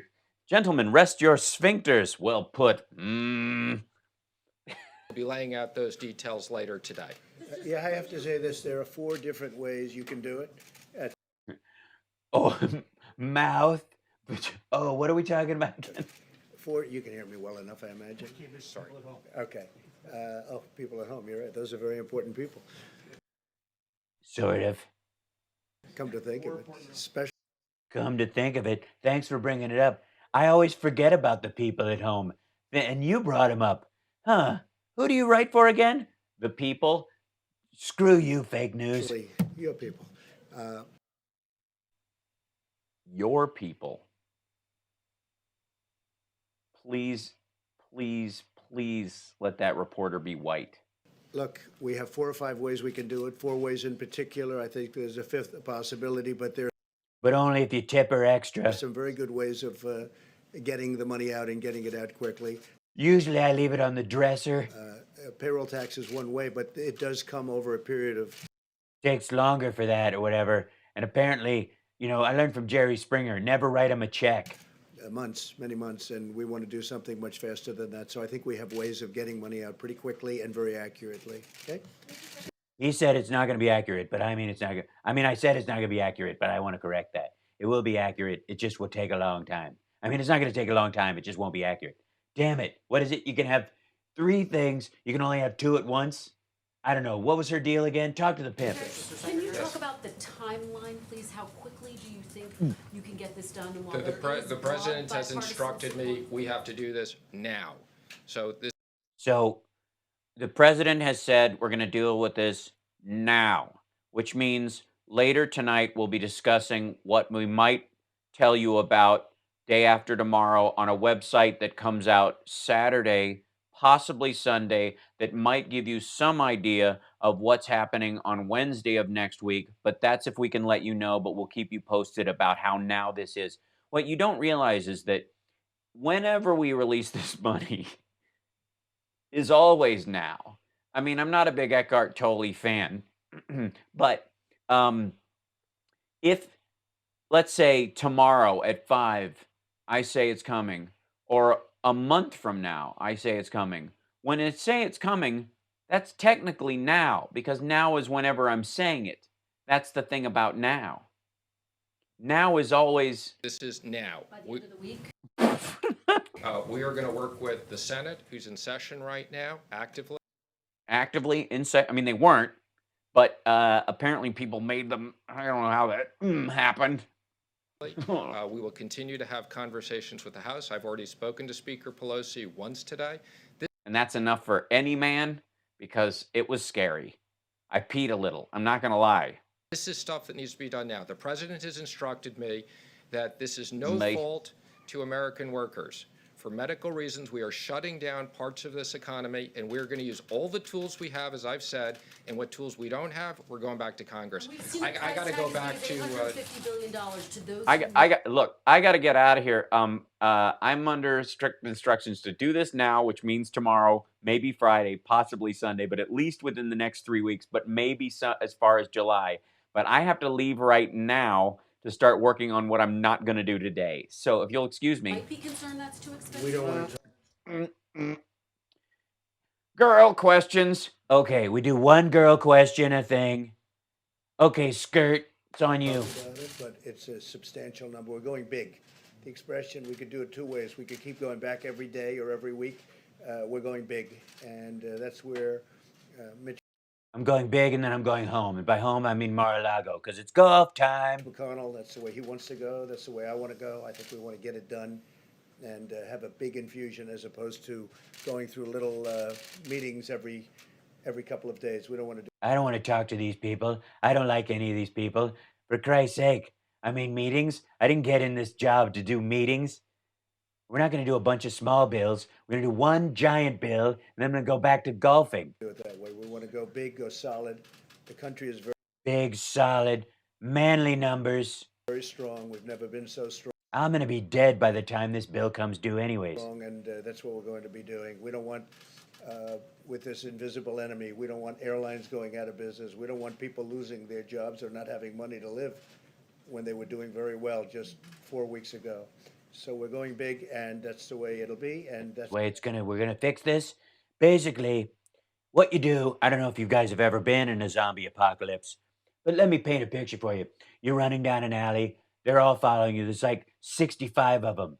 You know, most of them are strangers. One of them's your wife and a guy named Glenn you knew in high school. And you're like, you caught them sleeping together. You shot him. She got wounded in the blast. And then suddenly they both woke up and you're running away from this motel in the middle of the night. You got a double barrel shotgun. There's a fire escape on your left and a door to your right. Pretty sure the door is locked. So you turn around and you turn the corner, run down the alley, and as you're choosing, you see them running by the end of the street. Now you could just stay there quietly and make your decision and then climb. That's way too much work. So what you do is they're way down at the end of the alley. You open up both barrels. You empty your gun. You got no more shells. That's the greatest plan. You got nothing left to shoot with. You've made a big noise. They're all coming towards you. And then you decide for the first time in your life to do some climbing. the way everybody seems to like it on the Hill. They love this. They're so lucky. Any other question for Steve? Sorry, in addition to airlines and hotels, you had a call with restaurants today. Was Oh no, they're gonna ask me about other things. Can I say Wendy's again? any type of emergency assistance discussed on that call? A lot of restaurants have to close. Even if they are doing delivery, they're not making as much money as they would with a full house. Yeah, of course. I mean, some restaurants like the Trump Tower, which has amazingly beautiful chocolate cake, which is delicious with a dictator during a bombing run, and the Taco Bowl. But those we only have those on Cinco de Mayo because we're authentic. Let me make two comments on the restaurants. No, don't. And the president understands this. This was emphasized this morning. First of all, we want to make sure that the states allow the drive-through portion. We want to make sure that states continue to do what their idea to do already they're continuing to do. Of these fast foods to stay open, particularly in a time period where we're telling people don't go to restaurants. These companies feed a big part of America, and I expect they're going to feed a bigger part of America. The second thing they asked me to emphasize, I wasn't going to do it now, but as long as you asked, many of these companies have apps. You can order ahead of time. That way when you get there, it's as simple as they'll have it packed. They can give it to you with social distancing, and it'll be very... Most of you don't even know. This is, guys, come on. They have, I mean, life is an app now, you know? So, your grandmother who's eating cat food, who you can't see because you'll kill her, yeah, I don't know if you know this, but you can get special, you know, extra, like, if you build up points, your 5th one is, your 5th smoothie is free if you live. very fast. So we expect that they will be able to feed a large part of the population. And in regards to support, I will say a lot of these businesses are small businesses, are companies. Like Wendy's and, McDonald's, you know, mom and pops. Franchisees 500 or less, and we have a specific program we'll be unveiling that helps all businesses, small and medium-sized businesses of 500 and less. Secretary, real quick question regarding Marriott. Which is a great way to work around the rules in that we're technically counting franchisees as small businesses, even though the corporation sets all the standards for them, and and they pay a stipend to the Corporation. It announced that it is furloughing thousands of individuals because of the impacts of the coronavirus. Will your legislation help those individuals? I hope so. That's one of the reasons. Sure, why not? I don't know. I'll just say yes. Why we got to act very quickly, because we understand whether it's the airlines, hotels, for good reasons to protect the United States. Look, there's going to be plenty of hamburgers and kofifis. It's on medical issues. These businesses are shut down, and the president wants to make sure, as I've said, we will use all the powers we have. You saw this today, $1 trillion of potential liquidity into the market, and the powers we don't have, we're going to Congress. And I will say there's a lot of bipartisan support for getting this right and not having a bunch of Americans die. It's really weird. It's weird, isn't it? That's what brings everybody together, is the fact that they don't want everybody to die. Good night, Hal Vickery. Rest well. Stay healthy. These issues. So I'm going to apologize because I have to go deal with some other things. I've got to get it by. Thanks, Steve. Good job, Steve. Get out of here. I do want to comment Damn it. You almost got out unscathed. on this. Somebody stopped him on the way out the door. Yeah, I was leaving and someone running in really red-faced, holding a piece of paper and saying I'd screwed something up. I have to fix this or the markets will tank. I killed the futures, didn't I? Okay. Okay. We absolutely believe in keeping the markets open. Okay. Americans need to know they have Okay. access to their money. After September 11th, the only reason why the markets were closed was because the technology was disrupted. I've been on the phone with the major banks, with the New York Stock Exchange. Everybody wants to keep it open. We may get to a point. Yeah, but after 9/11, airline travel was disrupted, but you could still go and eat at a restaurant. You can't go to a restaurant now. You can't go anywhere. Like, you open the markets, they're going to take a shit. They're going to fall through the floor. Because this is affecting all businesses where anybody has to get together. This is not 9/11. Where we shorten the hours, if that's something they need to do. But Americans should know that we are going to do everything to make sure that they have access. Now, sort of. Well, not now. Tomorrow, sometime, maybe Friday. But we'll put up a website on Sunday that might tell you next Tuesday. To their money at their banks, to the money in their 401ks, and to the money in stocks. So I want to just be very clear. We intend to keep the markets open. And the banks are record-setting strong, so we have that, which is a much different So good. The banks are awesome. I don't know if you know this, but they're flush with Russian money. Did I say that out loud? event than what we had not so long ago. You mean the coronavirus is different than the 2008 banking collapse, which was predicated on credit default swaps and people betting on failing mortgages? You mean this is different from that? Did somebody read that out loud to you? John, go ahead. Hi, Mr. Jill. President, you mentioned the Army Corps of Engineers, Right. that you've had a conversation with. I Governor did. Cuomo. We've been dealing with them stuff. I think they've got a pretty good hand though. I've got a 3 What's an ace? Is that a 1? I don't have one of those. I have a 3 and a 4 and a red guy with a sword through his head, and then I've got the Joker, and then the one that has a bicycle on it explains you where cards were invented. He believes that New York is going to run out of hospital beds. Are you prepared to mobilize the Well, Army we've Corps been asked to, and increase capacity? Yes, we're starting to. We're starting the process, and it's a process. We hope it's not going to be necessary, but it could be necessary.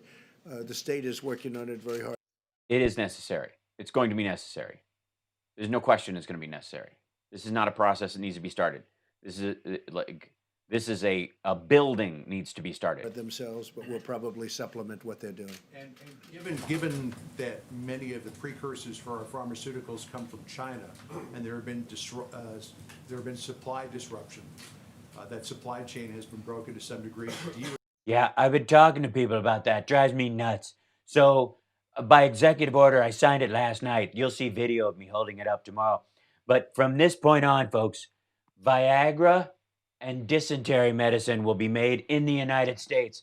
There will never be a shortage again. I got parties to go to. Expect that we could run into a shortage of prescription drugs? No, I don't see that at all, and I think China has every incentive to make sure that things work well. Why? And it's not just them, it's India as well. It's not that they don't have an incentive to do it. Like, some of their factories are overrun. China's still not telling the truth about its numbers. Like, what are you talking about? China wants to make sure that things work very well. Or they're going to be in so much trouble. You betcha. Every incentive to do so. John? Mr. President, the governor of Ohio has called off the election that was supposed to happen today, the primary election. He did? What happened? Was there an election today? Did I lose? Can I go home? Do you agree with that decision, and what steps are you taking? I agree with it, but I don't agree with it. But I could agree with it. Some people are saying, people you know very well. To ensure that elections going forward, if this pandemic continues, that... Do we need one? Honestly, I'm doing such a good job. I'm going to dream about this just all going away. Elections will be able to happen, including, of course, the big one in the fall. Well, the governor of Ohio is doing a great job. Doing a great job. Fantastic job. He called that off, and we'll see what... He called that off, as you just said. He called it off. So I want you to know that I know he called it off. What happens is a court case, and it hasn't been fully determined yet. But if he called it off, I could understand that because, you know, he's definitely somebody that knows what he's doing. He's called it off because he knows he's called it off. He called it off. You said he called it off. And if he called it off, he's a Republican. So he must have had a good reason to call it off because that's how you know We'll it. be seeing what very soon. You know, they're going by the rule of 10 as opposed to 50, and that's pretty tough.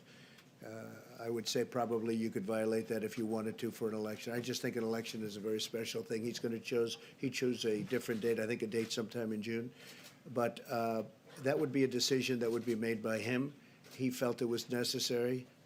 That would be a decision that he made because as governor, it might be something that he's... The courts somebody's challenging it, so the courts will ultimately decide. But what are you doing to ensure that further elections, if we're still in this situation a month from now, 2 months from now, what I'm doing, John, is very simple. We're getting rid of this virus. That's what we're doing. We're wiping it out. It won't exist.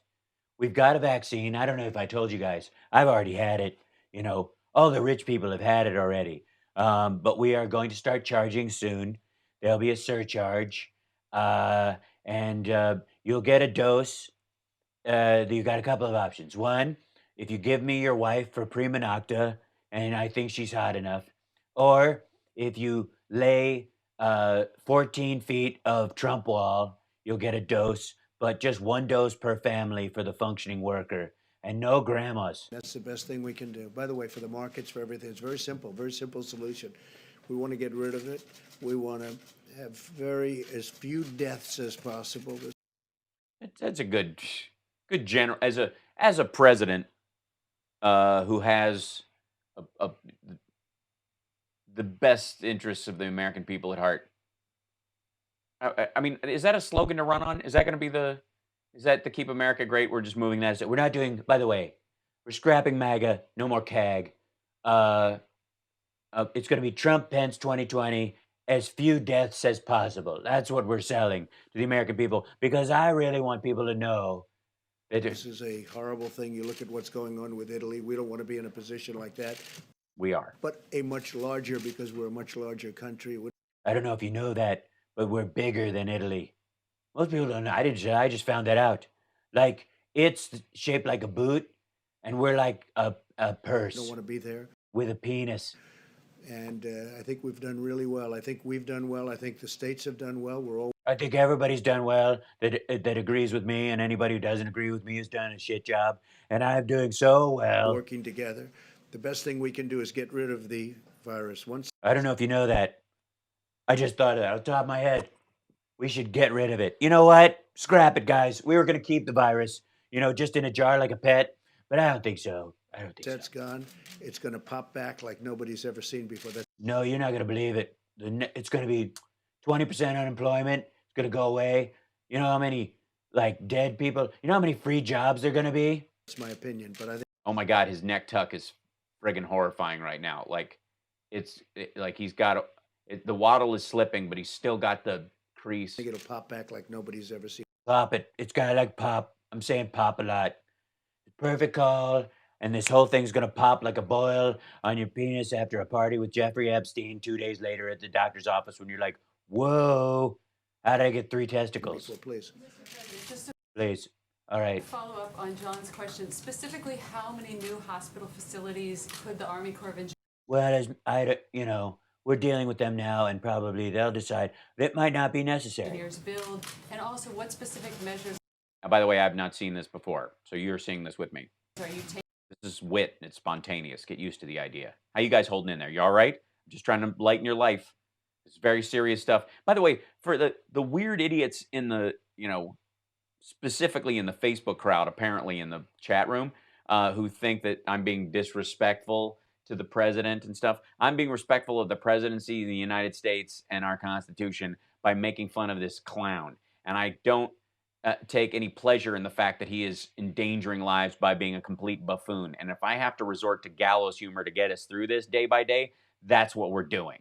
And if you want to see this uncut, the White House posts these. You can watch them without my commentary. But if my commentary bothers you, all right. Taking to try to increase the number of ventilators in the stockpile. Right. We've ordered massive numbers of ventilators. We have massive number of ventilators. We have so many ventilators. I don't want to say how many, because if I tell you, you'll realize how small a number it is, and you'll start crying and throwing up. That's what happens. When I say we have 16 and we're going to have 20, and people go, but there'll be 1 million dead. We have, by any normal standards, we have a lot of respirators. No, we don't. There's 16,000 in the whole friggin' country. 2/3 of them, 2/3 of the ICU beds, 2/3 of the ventilators and the respirators in the country are in use all the time. If we use what's left up, we'll still not have enough. If we were just using them all for those things, any other life problem, Christ. Ventilators, we have tremendous amounts of equipment, but compared to what we're talking about here, this has never been done before. Nobody's ever done, a lot of time, people weren't even dealing with COVID-19 until I came in. They were just like, let it go, let it go. Don't hold it back anymore. Let it go. They didn't care. Obama didn't care about COVID-19. They did nothing. The governors the right to go order directly if they want. I mean, they started an Office of Pandemic Response, and I fired them because I didn't even want to talk to them. If they feel they can do it faster than going through the federal government. Now, we've knocked out. They want to go, instead of asking us and coordinating so that there are enough spread out over the country, since it's in every state right now. And the New York governor and the governor of Washington and the governor of California told me they don't want to buy up all the respirators, so all the red states where all my voters are aren't full of dead people because they don't have any respirators. They were saying, hey, how can we help? And I was like, forget it. All of the bureaucracy, it's very direct, but... Yes, there are 16,000 respirators in the entire country. If they work overtime, we'll have 4,000 in a month added to that number. That's why everyone's freaking out. Do you understand what I'm saying? That's why I am allowed to take a loud shit on this man's head every goddamn day he comes up to that podium, because he is talking about this like it is nothing. There are 926,000 approximately hospital beds in this country. A 15th of them are ICU or ICU ready. Do you understand? The people who need hospitalization and medical intervention, all of them are going to need a respirator. They're not going to get them, and they're going to die. So are the people who need respirators because they've been in car accidents or because they have cancer and all these other things that they normally agree. Piss off if you don't think I can make fun of my own president. This is America, and this guy's an idiot. It's still always faster to order directly, and I gave them, that was You know what? Buy wholesale. That's what I told him. I'm not even, you know what I mean? I have 4 respirators in there. I'm sitting on them. Cha-ching! Wait till this pops. I'm selling these baby for top dollar. totally misinterpreted by the New York Times on purpose, unfortunately. But They misinterpreted it on purpose. They mistakenly lied. You know, it's how, like, when somebody leaks a lie from the White House, like some people, like a leak will come out and it's a lie, and somebody told me, well, you can't actually leak a lie. Who said that? That annoying brown-haired talk soup guy on Twitter who always throws that in my face, that you can't leak a lie. but it's very important. Yes, Mike. Yes, Mike. Save me from myself. Let me step in, Mr. President, and clean up some of the bullshit that you just spilled all over the place. And we don't want the futures to tank because you're talking out of your ass again. Whatever a magnificent ass it is, sir, and I can't wait to hold your chair and pretend I'm it when we go in there. Yeah, please. Yeah, please, go ahead. I'm tired of this bullshit. Our president directed us to work with the Department of Defense. There's 2 ways that DOD can be helpful in terms of expanding medical capacity. One of the things they can do is take medical gear that's reserved for our troops in the field and our VA when it's overrun, things we have in storage, so that the people who have sacrificed and injured themselves on the battlefield have these things waiting for them in case there's an extraordinary need. And we can take those things from them and use them because we weren't paying attention. And if some of them need them while they're in use, Mr. President? I know the governor of New York has asked us to look at the Army Corps of Engineers, which could perhaps renovate existing buildings. But renovating, that's what they're going to put in. The president knows a lot about this. He's been talking to them very extensively. They're going to renovate some of these warehouse spaces to use as triage units. He's working. Melania is picking out. Mrs. Trump is picking out. First Lady is picking out swatches and wallpaper patterns right now, and the president has tons of French furniture in storage that he's only sat on once, that he is offering to donate as long as the government pays for the cleaning and the insurance and buys him a whole new set. the president also has us inventorying what you all would understand as field hospitals or MASH hospitals that can be deployed very quickly. The president is saying, how many of those do we have? And so we're doing an inventory of things that don't exist right now. And sometime tomorrow, we're going to get together Friday and talk Sunday about maybe finding out what that number is so that we can reach back out to the governor of New York sometime around the time when he's not taking our calls anymore. We spoke with Governor Inslee yesterday in Washington State. He had some sharp words. I mean, he seems like a soft man, but he cusses like a sailor. We have resources in that part of the country that we could move. We thought we'd maybe dump some of the sick onto the docks. They have a lot of docks up there. I know I've hung out a couple of times. And as governors make these requests, we will process them, bring them to the president. But the president will decide who lives and dies. It's his favorite part of the job. There are 2 different lanes that DOD can provide, in addition to many medical supplies to. Thank you, Connie, for getting up. Connie, okay, hold on one second. Taking a break. Connie Kelly got up this morning at 4 a.m. to be an election judge, and you're too tired to sleep. Connie, thank you. Our democracy thanks you. That's tough, and I don't care what your political leanings are. I don't care what, I'm glad you were there to be, whoever wants to vote for whom, with having their needs met, that you're doing good work, and I appreciate it. That's. I just want to stop for a second and acknowledge. Augment our national reserves, and the president has tasked us to evaluate and make available and to consider every request from governors for either field hospitals, expanding facilities, or. The president has told us that we are no longer to hang up on the states because their ideas are better than ours, and we might need to pretend they're ours later when the shit hits the fan. The Army Corps of Engineers that could retrofit existing buildings. The Army Corps is very prepared to do, as we say, and we're looking at where it's going. But the Army Corps of Engineers is Army, so they have to follow the orders. I'm the commander-in-chief, you don't know that, but it's true. And they're ready to build wherever I tell them to build, but I'm not going to tell them to build until we've considered it very carefully what we might build and whether we will build. But they're doing such a fantastic job, and I'm doing a fantastic job at telling them what not to build yet. And they do call them MASH hospitals, but the field hospitals go up very quickly. They do call them that. I remember that movie. Loretta Swit started out as a 10, ended up being a 7.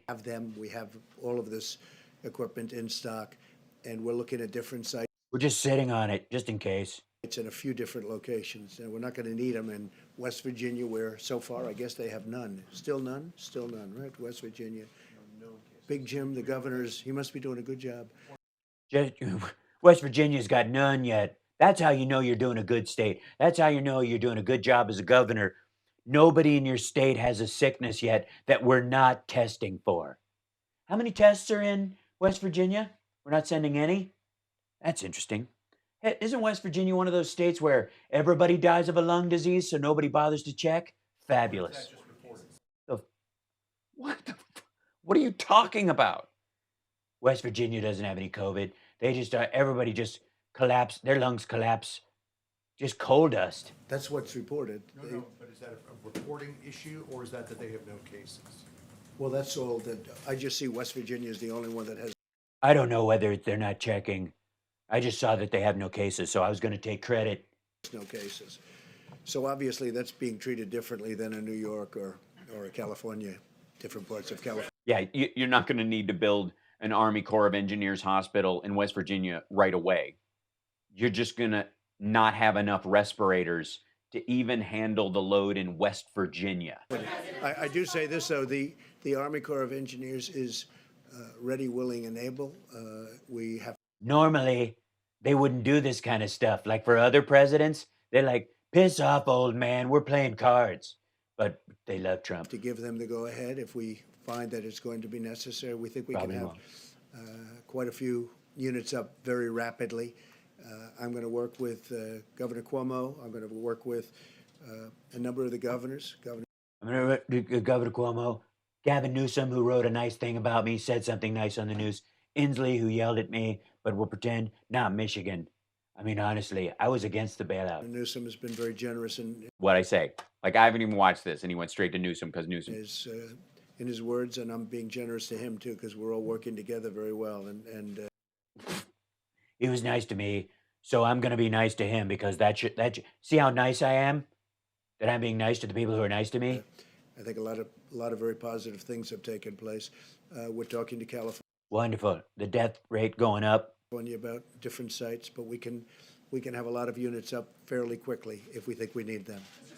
We're ready to do it. We're ready to go, but we're not going to even start working on it, even though we know by the time we start building, it will be too late. Somebody said, who said that on the? I don't believe that guy. Fake news. I think what I'll do is I might ask Seema to say a few words on the telehealth, and then we can get back to this, please. Seema? Seema, say something about telehealth. Everybody will be impressed by the technology of this whole thing. Thank you, Mr. President. Thank you, Mr. President. You're doing the most wonderful job in the whole wide world, and we're all so lucky to bask in your presence. And I love I don't know what you eat, but as it works its way through your digestive tract, it's like potpourri that comes out the other side. I'm so glad to be standing behind you during all these. And as the President announced earlier, we are doing a dramatic expansion of what's known as telehealth. for our 62 million Medicare beneficiaries who are amongst the most vulnerable to the coronavirus. Everybody has access to it. They're just letting them use it now. And this is an announcement, not a creation. And we're acting in accord with the appropriations bill that was signed on March 6th, as well as the President's emergency declaration last week. And this action is a part of our broader effort to ensure that government requirements, rules, and regulations don't get in the way of patient care during an emergency. That's right. We're cutting all these regulations at the FDA. I've heard that some vaccines make your head blow up and cause itching, and then some dude got vaccinated for something and ended up losing his house in a gambling casino, something like that. I don't know, it had a weird effect. But hey, it worked on Melania. And today's announcement builds on the significant progress that the President has already made over the Good night, Amy K. If you need to pass out, I understand, but thanks for hanging out. Yeah. past 3 years around telehealth services. And while we have allowed for virtual check-ins, full telehealth benefits have been restricted to those living in rural areas, established patients, and just for those brief visits. But no longer, Medicare beneficiaries Are allowed to use telehealth because if they actually come in for this disease, it might kill the doctor. So we thought across we would do what the states were screaming at us to do as part of the Medicaid expansion that they disavowed and wouldn't allow in their states. the nation, no matter where they live, will now be able to receive a wide range of services via telehealth without ever having to leave home. It's wonderful. They can just stay there like that, like the couples they found in 28 Days Later, with a note and a shotgun. And these services can also be provided in a variety of settings, including nursing homes, hospital outpatient departments, and more. And thanks to the leadership at HHS, we'll also be temporarily relaxing certain HIPAA requirements so that doctors can provide telehealth with their own phones, and we'll be using enforcement discretion when it comes to collecting copays so that cost won't be a barrier. The wonderful thing is that doctors can now use their own phones, and because there was this rule about dick pics or something like that by Facebook. If you want to come over, go to YouTube. We decided to fix that by So there was an issue with telehealth where if you woke up a doctor on his own phone in the middle of the night, he might say things like, "Baby, I told you not to call me on this phone," and it was very off-putting for patients. And also the patients to use the telehealth app on the doctor's phone, it would track their whereabouts forever, and of course target them by a predator drone if necessary. But that's just, don't worry about that. This is a part of our larger efforts around mitigation. And as we are encouraging Americans to stay home whenever possible, we don't want our Medicare policies getting in the way. And so consider the implications of this. Perhaps an elderly patient with diabetes. Let me spin you a little yarn. Imagine your grandmother sitting on a porch, smoking a doobie, wondering if she should drive into town or just sit there and wait for them to come for her.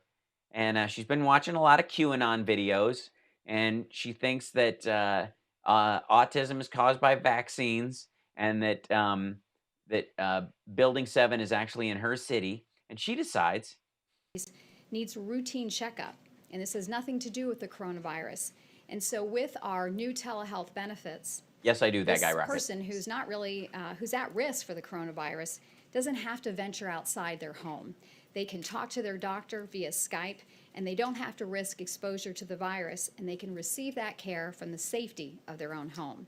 It could be another Medicare recipient who's experiencing mild flu-like symptoms, and instead of leaving the house and sitting in a waiting room full of other vulnerable people, they can also receive it. Yeah, we know. That's how that's supposed to work. That's that. Honest to God, I can't. This is nonsense. He's gonna ask the doctor. Thank The you. dude comes. Thank you very much. Thank you. Admiral, if you'd say a few Thank you for words telling about us how the telehealth works so we could pretend we invented it. And then I'd like to ask Dr. Burks to Seriously, look at his chin. He's going full bullfrog right now. say a couple of words, but how the system's working. Well, thank you very Tell much. them how the system, tell them how awesome it is. Go ahead. Nifty uniform. Ivanka designed these. As Apparently they're waterproof. I don't believe it. we talked about earlier this week, the commercial system is rapidly advancing in the testing capabilities. So you'll be able to um, people will be fighting to pay for top dollar for a single test for a family of 6, like the purge. As of today, our public health laboratories, meaning the CDC and the public health labs, have reported out 31,878 tests, so almost. Oh, it's great, 31,000, and that's almost 0.001% of the populace. So winning. 32,000 tests. The clinical laboratories, the Association of Clinical Laboratories, have reported out about 27,000 tests. They're not doing as good as we are in the government because, of course, there was hundreds of thousands of tests were offered to us by the World Health Organization, but never mind. And most importantly, of those 27,000, did he just get taller? During the cumulative period of time, 8,200 of them were yesterday.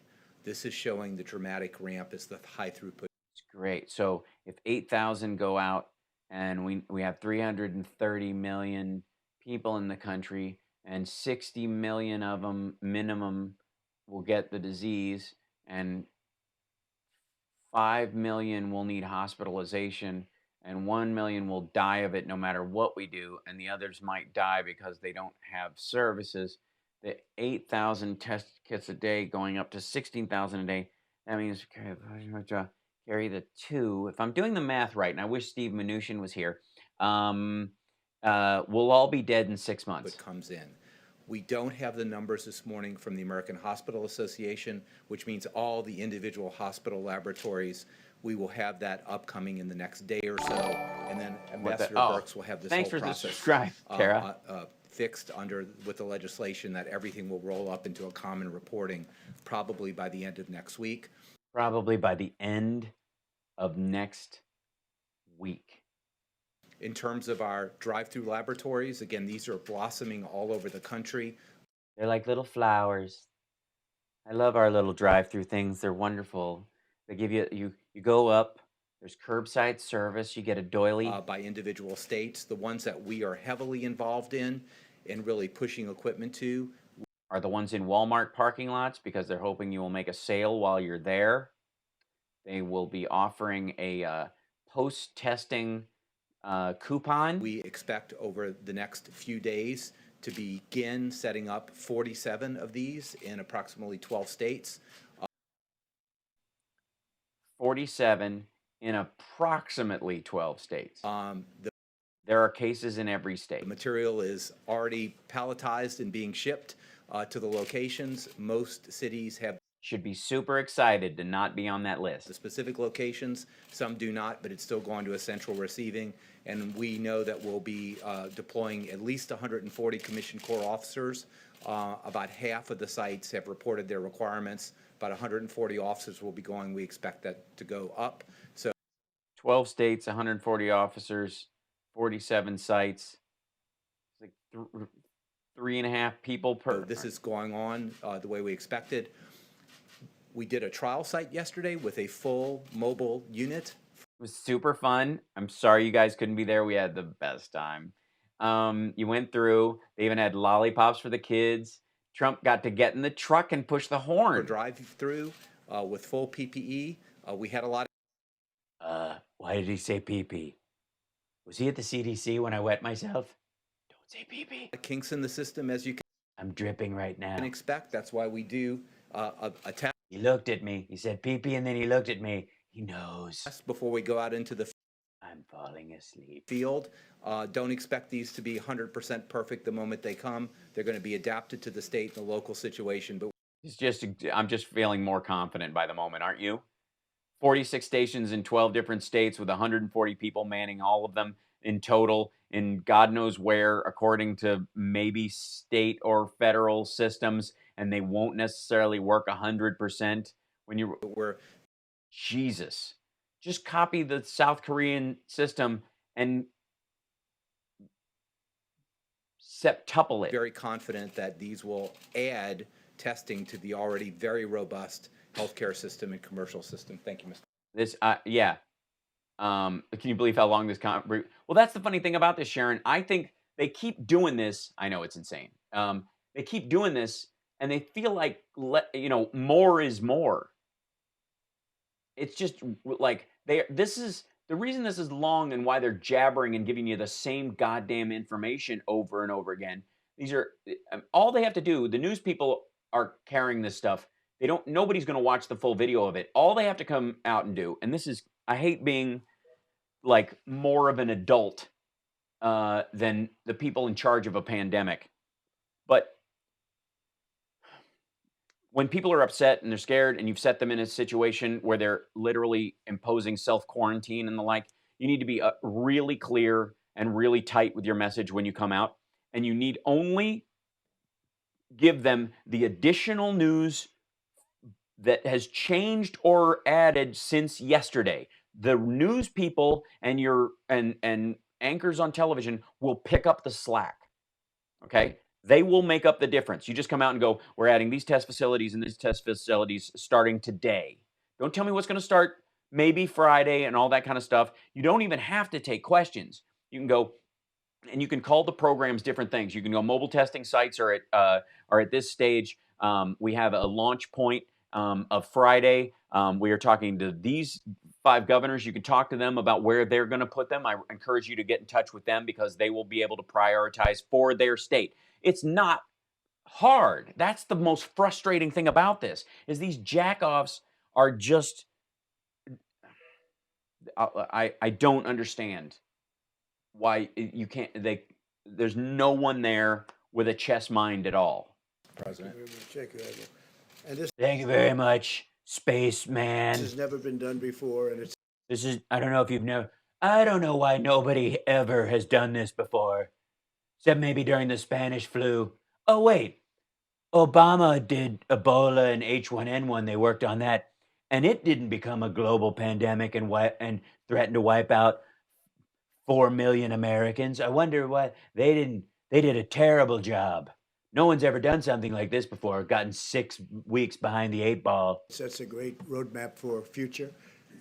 People are going to know what not to do. Very important. Folks, a lot of people don't know. Sometimes life's lessons are very hard. Sometimes you learn the most from the losses. That's what we're helping with.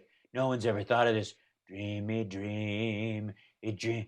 If I had the time of my life. I want to go to Sandals. I love that ad. Should we have something like this in the future? I hope we don't. But it's never been done before. And why does he keep saying that? That's like you imagine if George Bush, after the Twin Towers came down, said, well, no, we're responding to this, because 2 of the world's largest buildings have never been blown out of the sky, hit by airplanes before. This is new stuff. So, I don't know why Clinton didn't handle this stuff. I mean, he did warn me that I should watch out for Osama bin Laden, and I did ignore the president daily briefing. But no one thought this was even possible. No one expected this. That's why Obama. It was a trick. It was like a Vulcan mind trick or something, where they set up the Office of Pandemic Response in the administration. Then all of a sudden, they've done an incredible job. And again, we're working with the states and relying on the states. We have to, because they have, it's point of sale, it's point of sight, and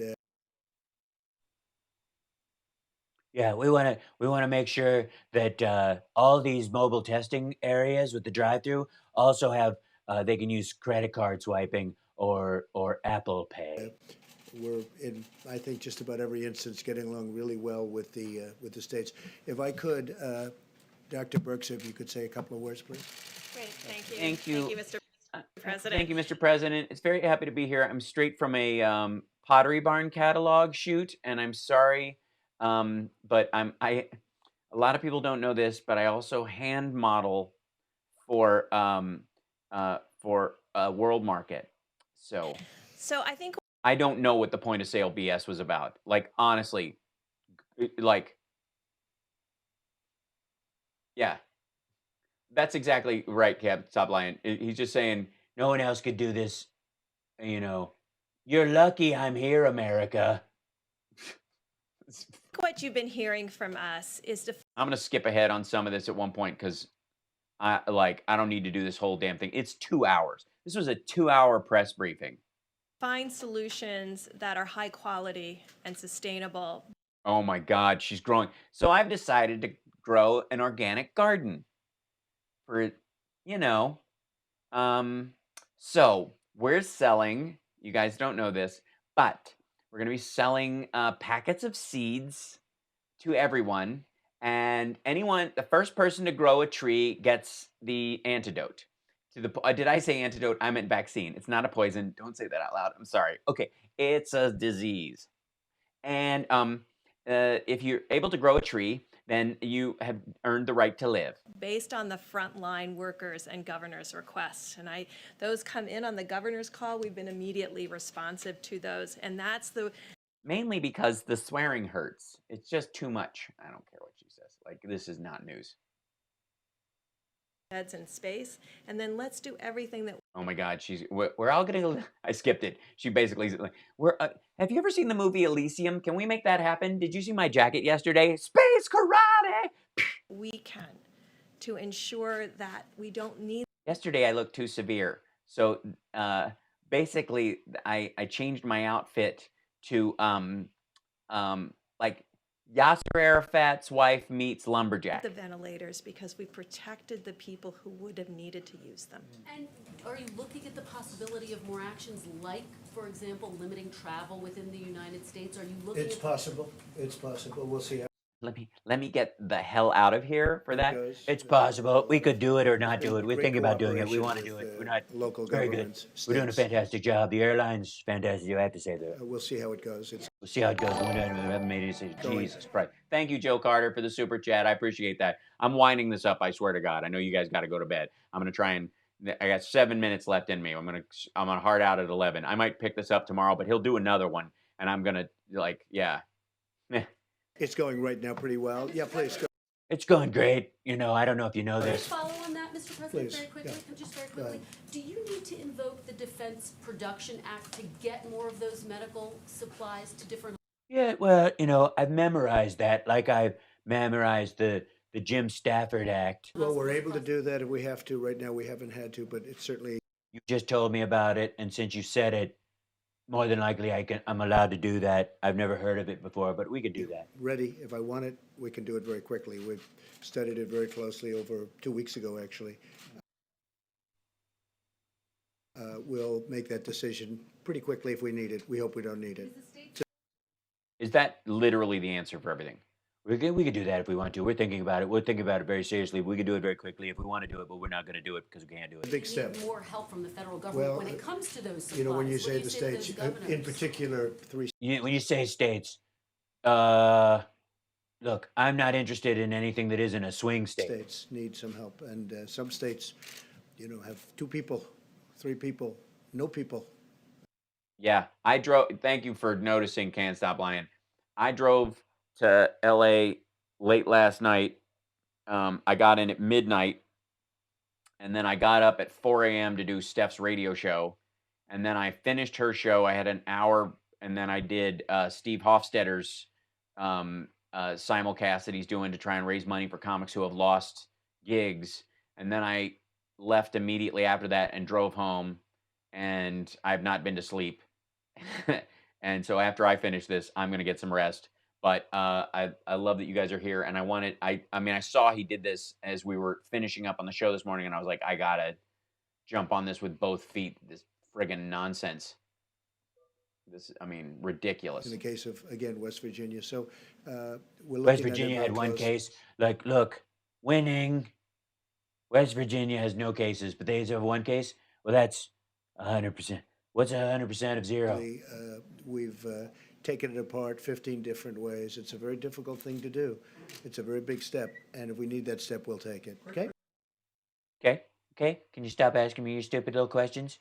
I've taken it apart 15 different ways, and only I know how to put it together because I have the missing piece in my pocket. I'm like Da Vinci in Hudson Hawk. Follow on Kristen's first question. A lot of people have got travel to places that aren't considered hotspots, Yeah. Caribbean, Mexico, that sort of thing over the next few weeks. Would you recommend that they follow through with those plans? No, it's not America. I would suggest they stay here and spend their money alone at home. I would just say, enjoy your home. Enjoy your home. Guys, you're looking at this all wrong. Enjoy your home. That's what I'm doing. I invented this. I was at the Pentagon. They were like, we have all these viruses and these vials that could wipe out humanity. And I was like, this is the perfect thing for people to count their blessings and stay home once in a while. Stay. I would just say right now, we have to get this problem fixed, and then we'll get back into business really quick. We'll open up our country. We'll open up our society. The world will hopefully open up. We see areas of the world that haven't done well, and we see areas that are doing very well. And I would put us in the category of doing very well. Jesus. He can't even admit that South Korea is doing better at this than we are. For a country so big. I think that I would recommend that they just enjoy their living room. See, that's a good thing. Enjoy your living room. Pence, Trump Pence 2020, enjoy your living room.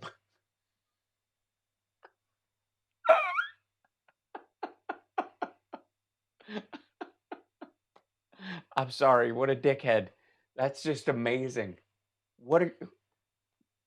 Enjoy your living room? He's like, this is turning me, screw the Churchill chin that I tried for. This is turning me into Reagan. Yeah, go ahead. I'm like Mr. Rogers and Bob Ross all rolled into one. Enjoy your living room and some nice trees. Please. What do you say to people who are not heeding these guidelines from the White House? And then also I have I don't talk to those people. question on. Hey, sometimes you gotta have a fish to light. You need to go out in the middle of the night. You're young. You got your life ahead of you. YOLO. Asymptomatic people. Yeah, sure. Dr. Burks. I'm not happy with those people if they're not. But those people are being shouted down by other people. They know it. They're being, it's almost like self-policing. They're not being self-policed. The governors are going, like, the governor of Nevada was like, he was literally over the line today. Over the line! He was losing it because of these idiots who wouldn't stay home. They're not self-policing. Like, this is, and by the way, this wording, it's very interesting. Always watch for how people phrase stuff when you ask them a question like this. They don't want to do martial law because his whole constituency will freak out. There's an Alex Jones strain in the Republican Party they cannot shake. Every time FEMA does an action or the military has to do an exercise, they think it's the government planning to, like, put them in FEMA camps and take away their guns, and QAnon's happening. They're incredibly insane. So he can't even think about a nationwide lockdown without losing a third of his nutcase QAnon base. So he's just like, well, they're self-policing. It'll work itself out. And there are a couple of instances, I guess, probably more than a couple, where There's 1 or 2 or 9, 15. Some of them or none of them. I don't know. Probably there's a lot, but probably less than I thought. people are not happy when they see others doing what they're not supposed to be doing. We have to. That's right. People are not happy when they see others doing what they're not supposed to be doing. Thanks. Wow. Write that down, Mr. President. You mind if I get a tattoo that says that? That's the kind of word salad you're on where you're like, I don't even care that I'm eating salad. To get rid of this, we have to win this war, and ideally quickly, because the longer it takes. Don't say few deaths as possible again, you moron. It's not a good situation. The longer this takes, it's bad. And I'm not even talking about the economy. I'm talking about the lives of a lot of people. Yeah, please. At least he said lives instead of death. I'm taking the victories when they come. Do you have one? Will the White House put any restrictions on corporate bonuses for companies that do get bailed out like airlines? I'm going to ask. If we say that on tape, I don't want to be the guy that says it, so that when it happens, you can all be mad at Mike. I think I'm going to ask Mike. Answer that question. Mike, answer that question so that when it does happen. I think it's all a work in progress. What President Trump has made clear to industries around the country is that we're going to do whatever it takes. America We hater. understand this is an extraordinary moment in the life of our nation. It's the reason why the president brought in leaders of the financial sector, airline industry. He'll meet with all additional industry leaders today in tourism and hospitality. But he has tasked the Secretary of the Treasury to work with members of Congress in both parties to make sure that By we the way, construct the I kind love this of country. economic support I love this that will country, you allow those douchebag. industries to weather. And I don't care that you think Trump is America. He isn't. The president is not the country. And I have more respect for the office of the presidency and the nature of our democracy and this friggin' country and the people in it, even the ones that don't even vote the way I do. I have more respect, so much respect for them that it makes me, it's an imperative, a moral imperative that I have no respect for this jackass as he repeatedly acts in a way that's going to get people killed. You guys know, The period of the bots, who cares? coronavirus, and then to come back stronger than ever before. It's going to be great. Thanks to the president. I wish we had more coronaviruses. Don't say it. We've had such incredible. Let me see. Fantastic job. Does he do another fantastic job in this one? I don't know. It's almost the word spirit is the best word. It's like a spirit. The banks have come in, and the banks are doing things that they would have never done. They're working. Yeah, it's amazing. It's funny. The Army Corps of Engineers is after there was a flood, and they're building dams they never would have built if there wasn't a flood. On extensions and lots of things that they wouldn't have done. Copays with regard to the insurance companies. I mean, for them to be doing what they're doing, you know all about the copays. They would have never done that, and they did it. They were in my office. I would say I shook hands with all the heads of all the health companies, and now they're not doing copays because they're all sequestered. They're all sick. They're symptomatic. 11 biggest in this country. I guess probably the 11th. Hi, Luis. No. We do not wish illness or death on anyone here. Go pound sand. Sorry. Not how it works. The biggest in the world. The big Not in my chat room. Go do that nonsense in a Reddit stream, you creep. ones, all the big ones, and they did things on copay that nobody would be doing, that they wouldn't have done in a million years, but they're doing it. There's a great spirit going on right now in a million years. There will not be insurance companies in a million years. Just mentioning that. Country. So you want yes? Ask him another question because I can tell it's a bear trap and this sucks. Please.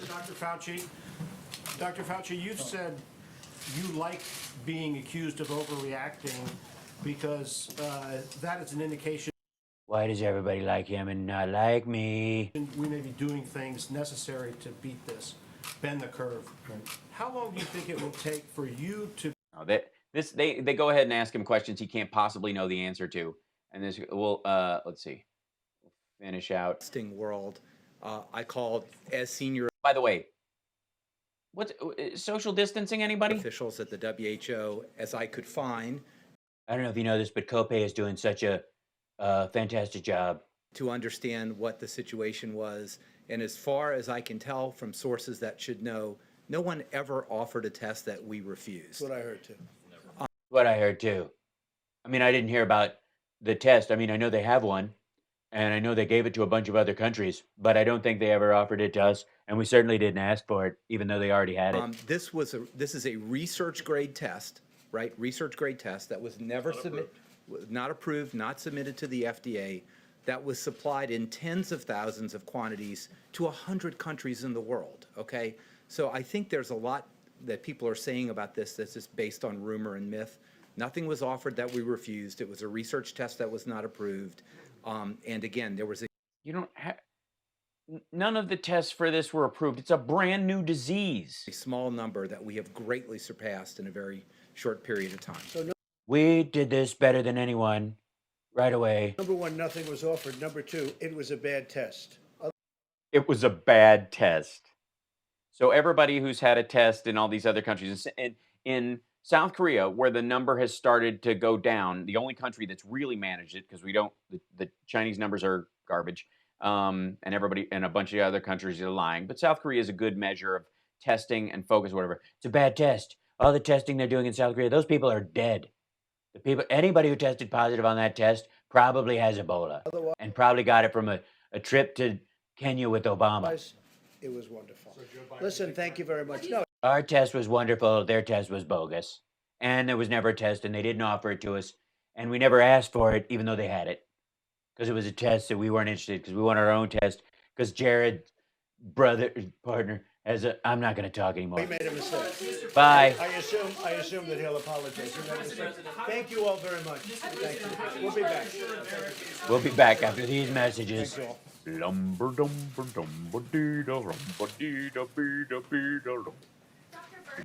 did great, Mr. President. That was just glorious. That was wonderful. Now I've got to get. Excuse me. I've got to get to Antonia's Secret. It's a different store, but it's good. Okay, we're ready for the live shot. Everybody getting ready? Is my tie okay? Everybody, there's John. Yeah, everybody's ready. They're all lined up. The president just left the room, and it was the same raft of bullshit we got yesterday, but they tried to sprinkle some potpourri on top of it and feed it to us. Yeah. So, and like, they are not helping by making these longer. No one was reassured by any of it. Yeah, he touches everything on the way out. Touching this, I'm touching you. How you're reaching a lot of people because the bots are jumping in mass to counter. Yeah, well, if they're finding me, that's why. So I'm proud of that fact. Let's get real. This is a trial run to get control of the people. Well, that's there's a lot of, honest to God, I feel like dusting off my tinfoil hat sometimes because this is so scary and so obviously bad. But thank you, that guy Rocket. I'm gonna go get some sleep. Can't stop lying. You're wonderful. Rest well. Oh, Cosmic Rose is wondering if you just got her PayPal gift. I'm sorry, I didn't know that it happened because I didn't see anything. I was in the middle of this. I will look. But I'm going to assume it happened, and thank you anyways. So yeah, if you go to paypal.me/HalSparks, you can donate to the show that way, or you can become a Patreon subscriber, or you can super chat on your way out the door if you feel like that. If that's in your realm of possibility. If it isn't, I don't care. Come out here, hang out, guys. It's going to be a good time. Where like super important. Hold on, I'm looking for it, so I want to say thank you in the middle of this. So, but yeah, that was the best press conference in terms of stuff. I'm exhausted from this mess. Yeah, it's insane. Let someone you love know it. Take no one for granted. Yeah, guy, absolutely right. Can't stop lying. Guys, check in with your folks and your friends and your, here's what I would suggest too. Find an acquaintance, someone outside your regular circle of friends, and check with them on how they're doing, because you might be habitually talking and texting with the friends you talk to regularly. You also might, oh, thank you so much. Is that from Nelcha? I appreciate that. Thank you. That was great. Yes, I did see that. Thank you so much. So yeah, play out. That's right. Let's see. Let me switch cameras, and we'll just, you guys can just leave at your heart's delight. I'll play for a couple minutes, and then that'll be that. Wait, where was the camera angle? I built this one for this. Is it this one? Yes, it was that one. So here we go. But I want you guys to try and focus on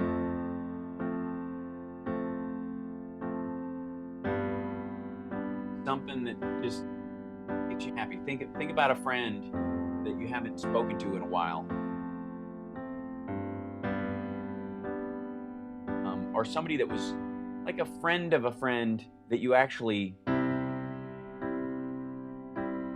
hit it off with them. They're a decent person. You're like, oh, you know what? That's the one person I always wish I had lunch with. Like, we keep talking about it, but we never do.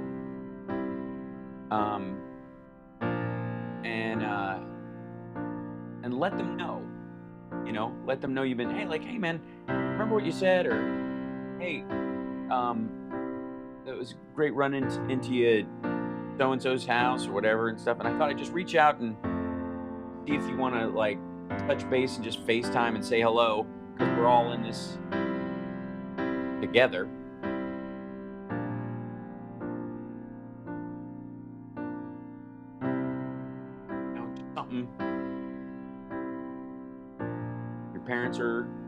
alive, check in with them, FaceTime. That way, it'll help them, you.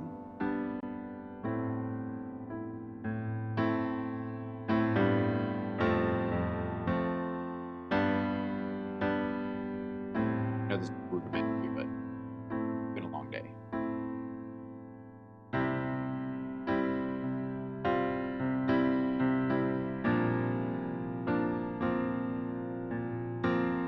And I don't play piano.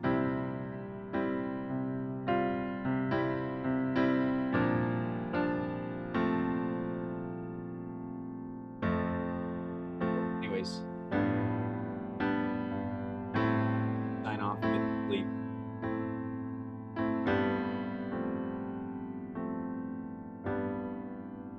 See you guys tomorrow. Take this one day at a time.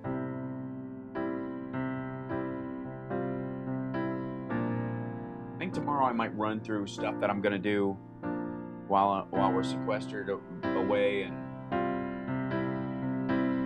like skills I can improve and stuff like that, and finding ways I can contribute otherwise.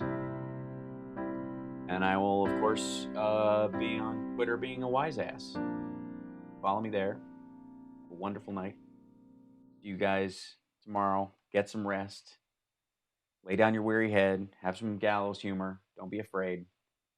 And we will all make it as best we can. And like I said, there are no sacred cows right now. If anybody wants me to be artificially reverential to someone who doesn't deserve it, sorry, it's off the books. Not how it works. And I want to thank you guys for the super chats tonight and the stickers and all that kind of stuff. And I want to thank you for being a Patreon. We've added to those. If you can't afford to do any of those things right now, or you might do it later, that's up to you. I don't worry about it. It helps, but honestly, and if you are and you can't, I want to restate that. I can't say that enough. If it gets tough for you financially, because it will for some people, don't worry about it. I want you guys to just join me here. Talk if you feel like it. Just watch. It doesn't matter. It really doesn't. And we will, we'll chip away at this. That's what we'll do. We'll get up, put one foot in front of the other, and we'll take the challenges as they come, and we will laugh them into submission. All right. Rest well.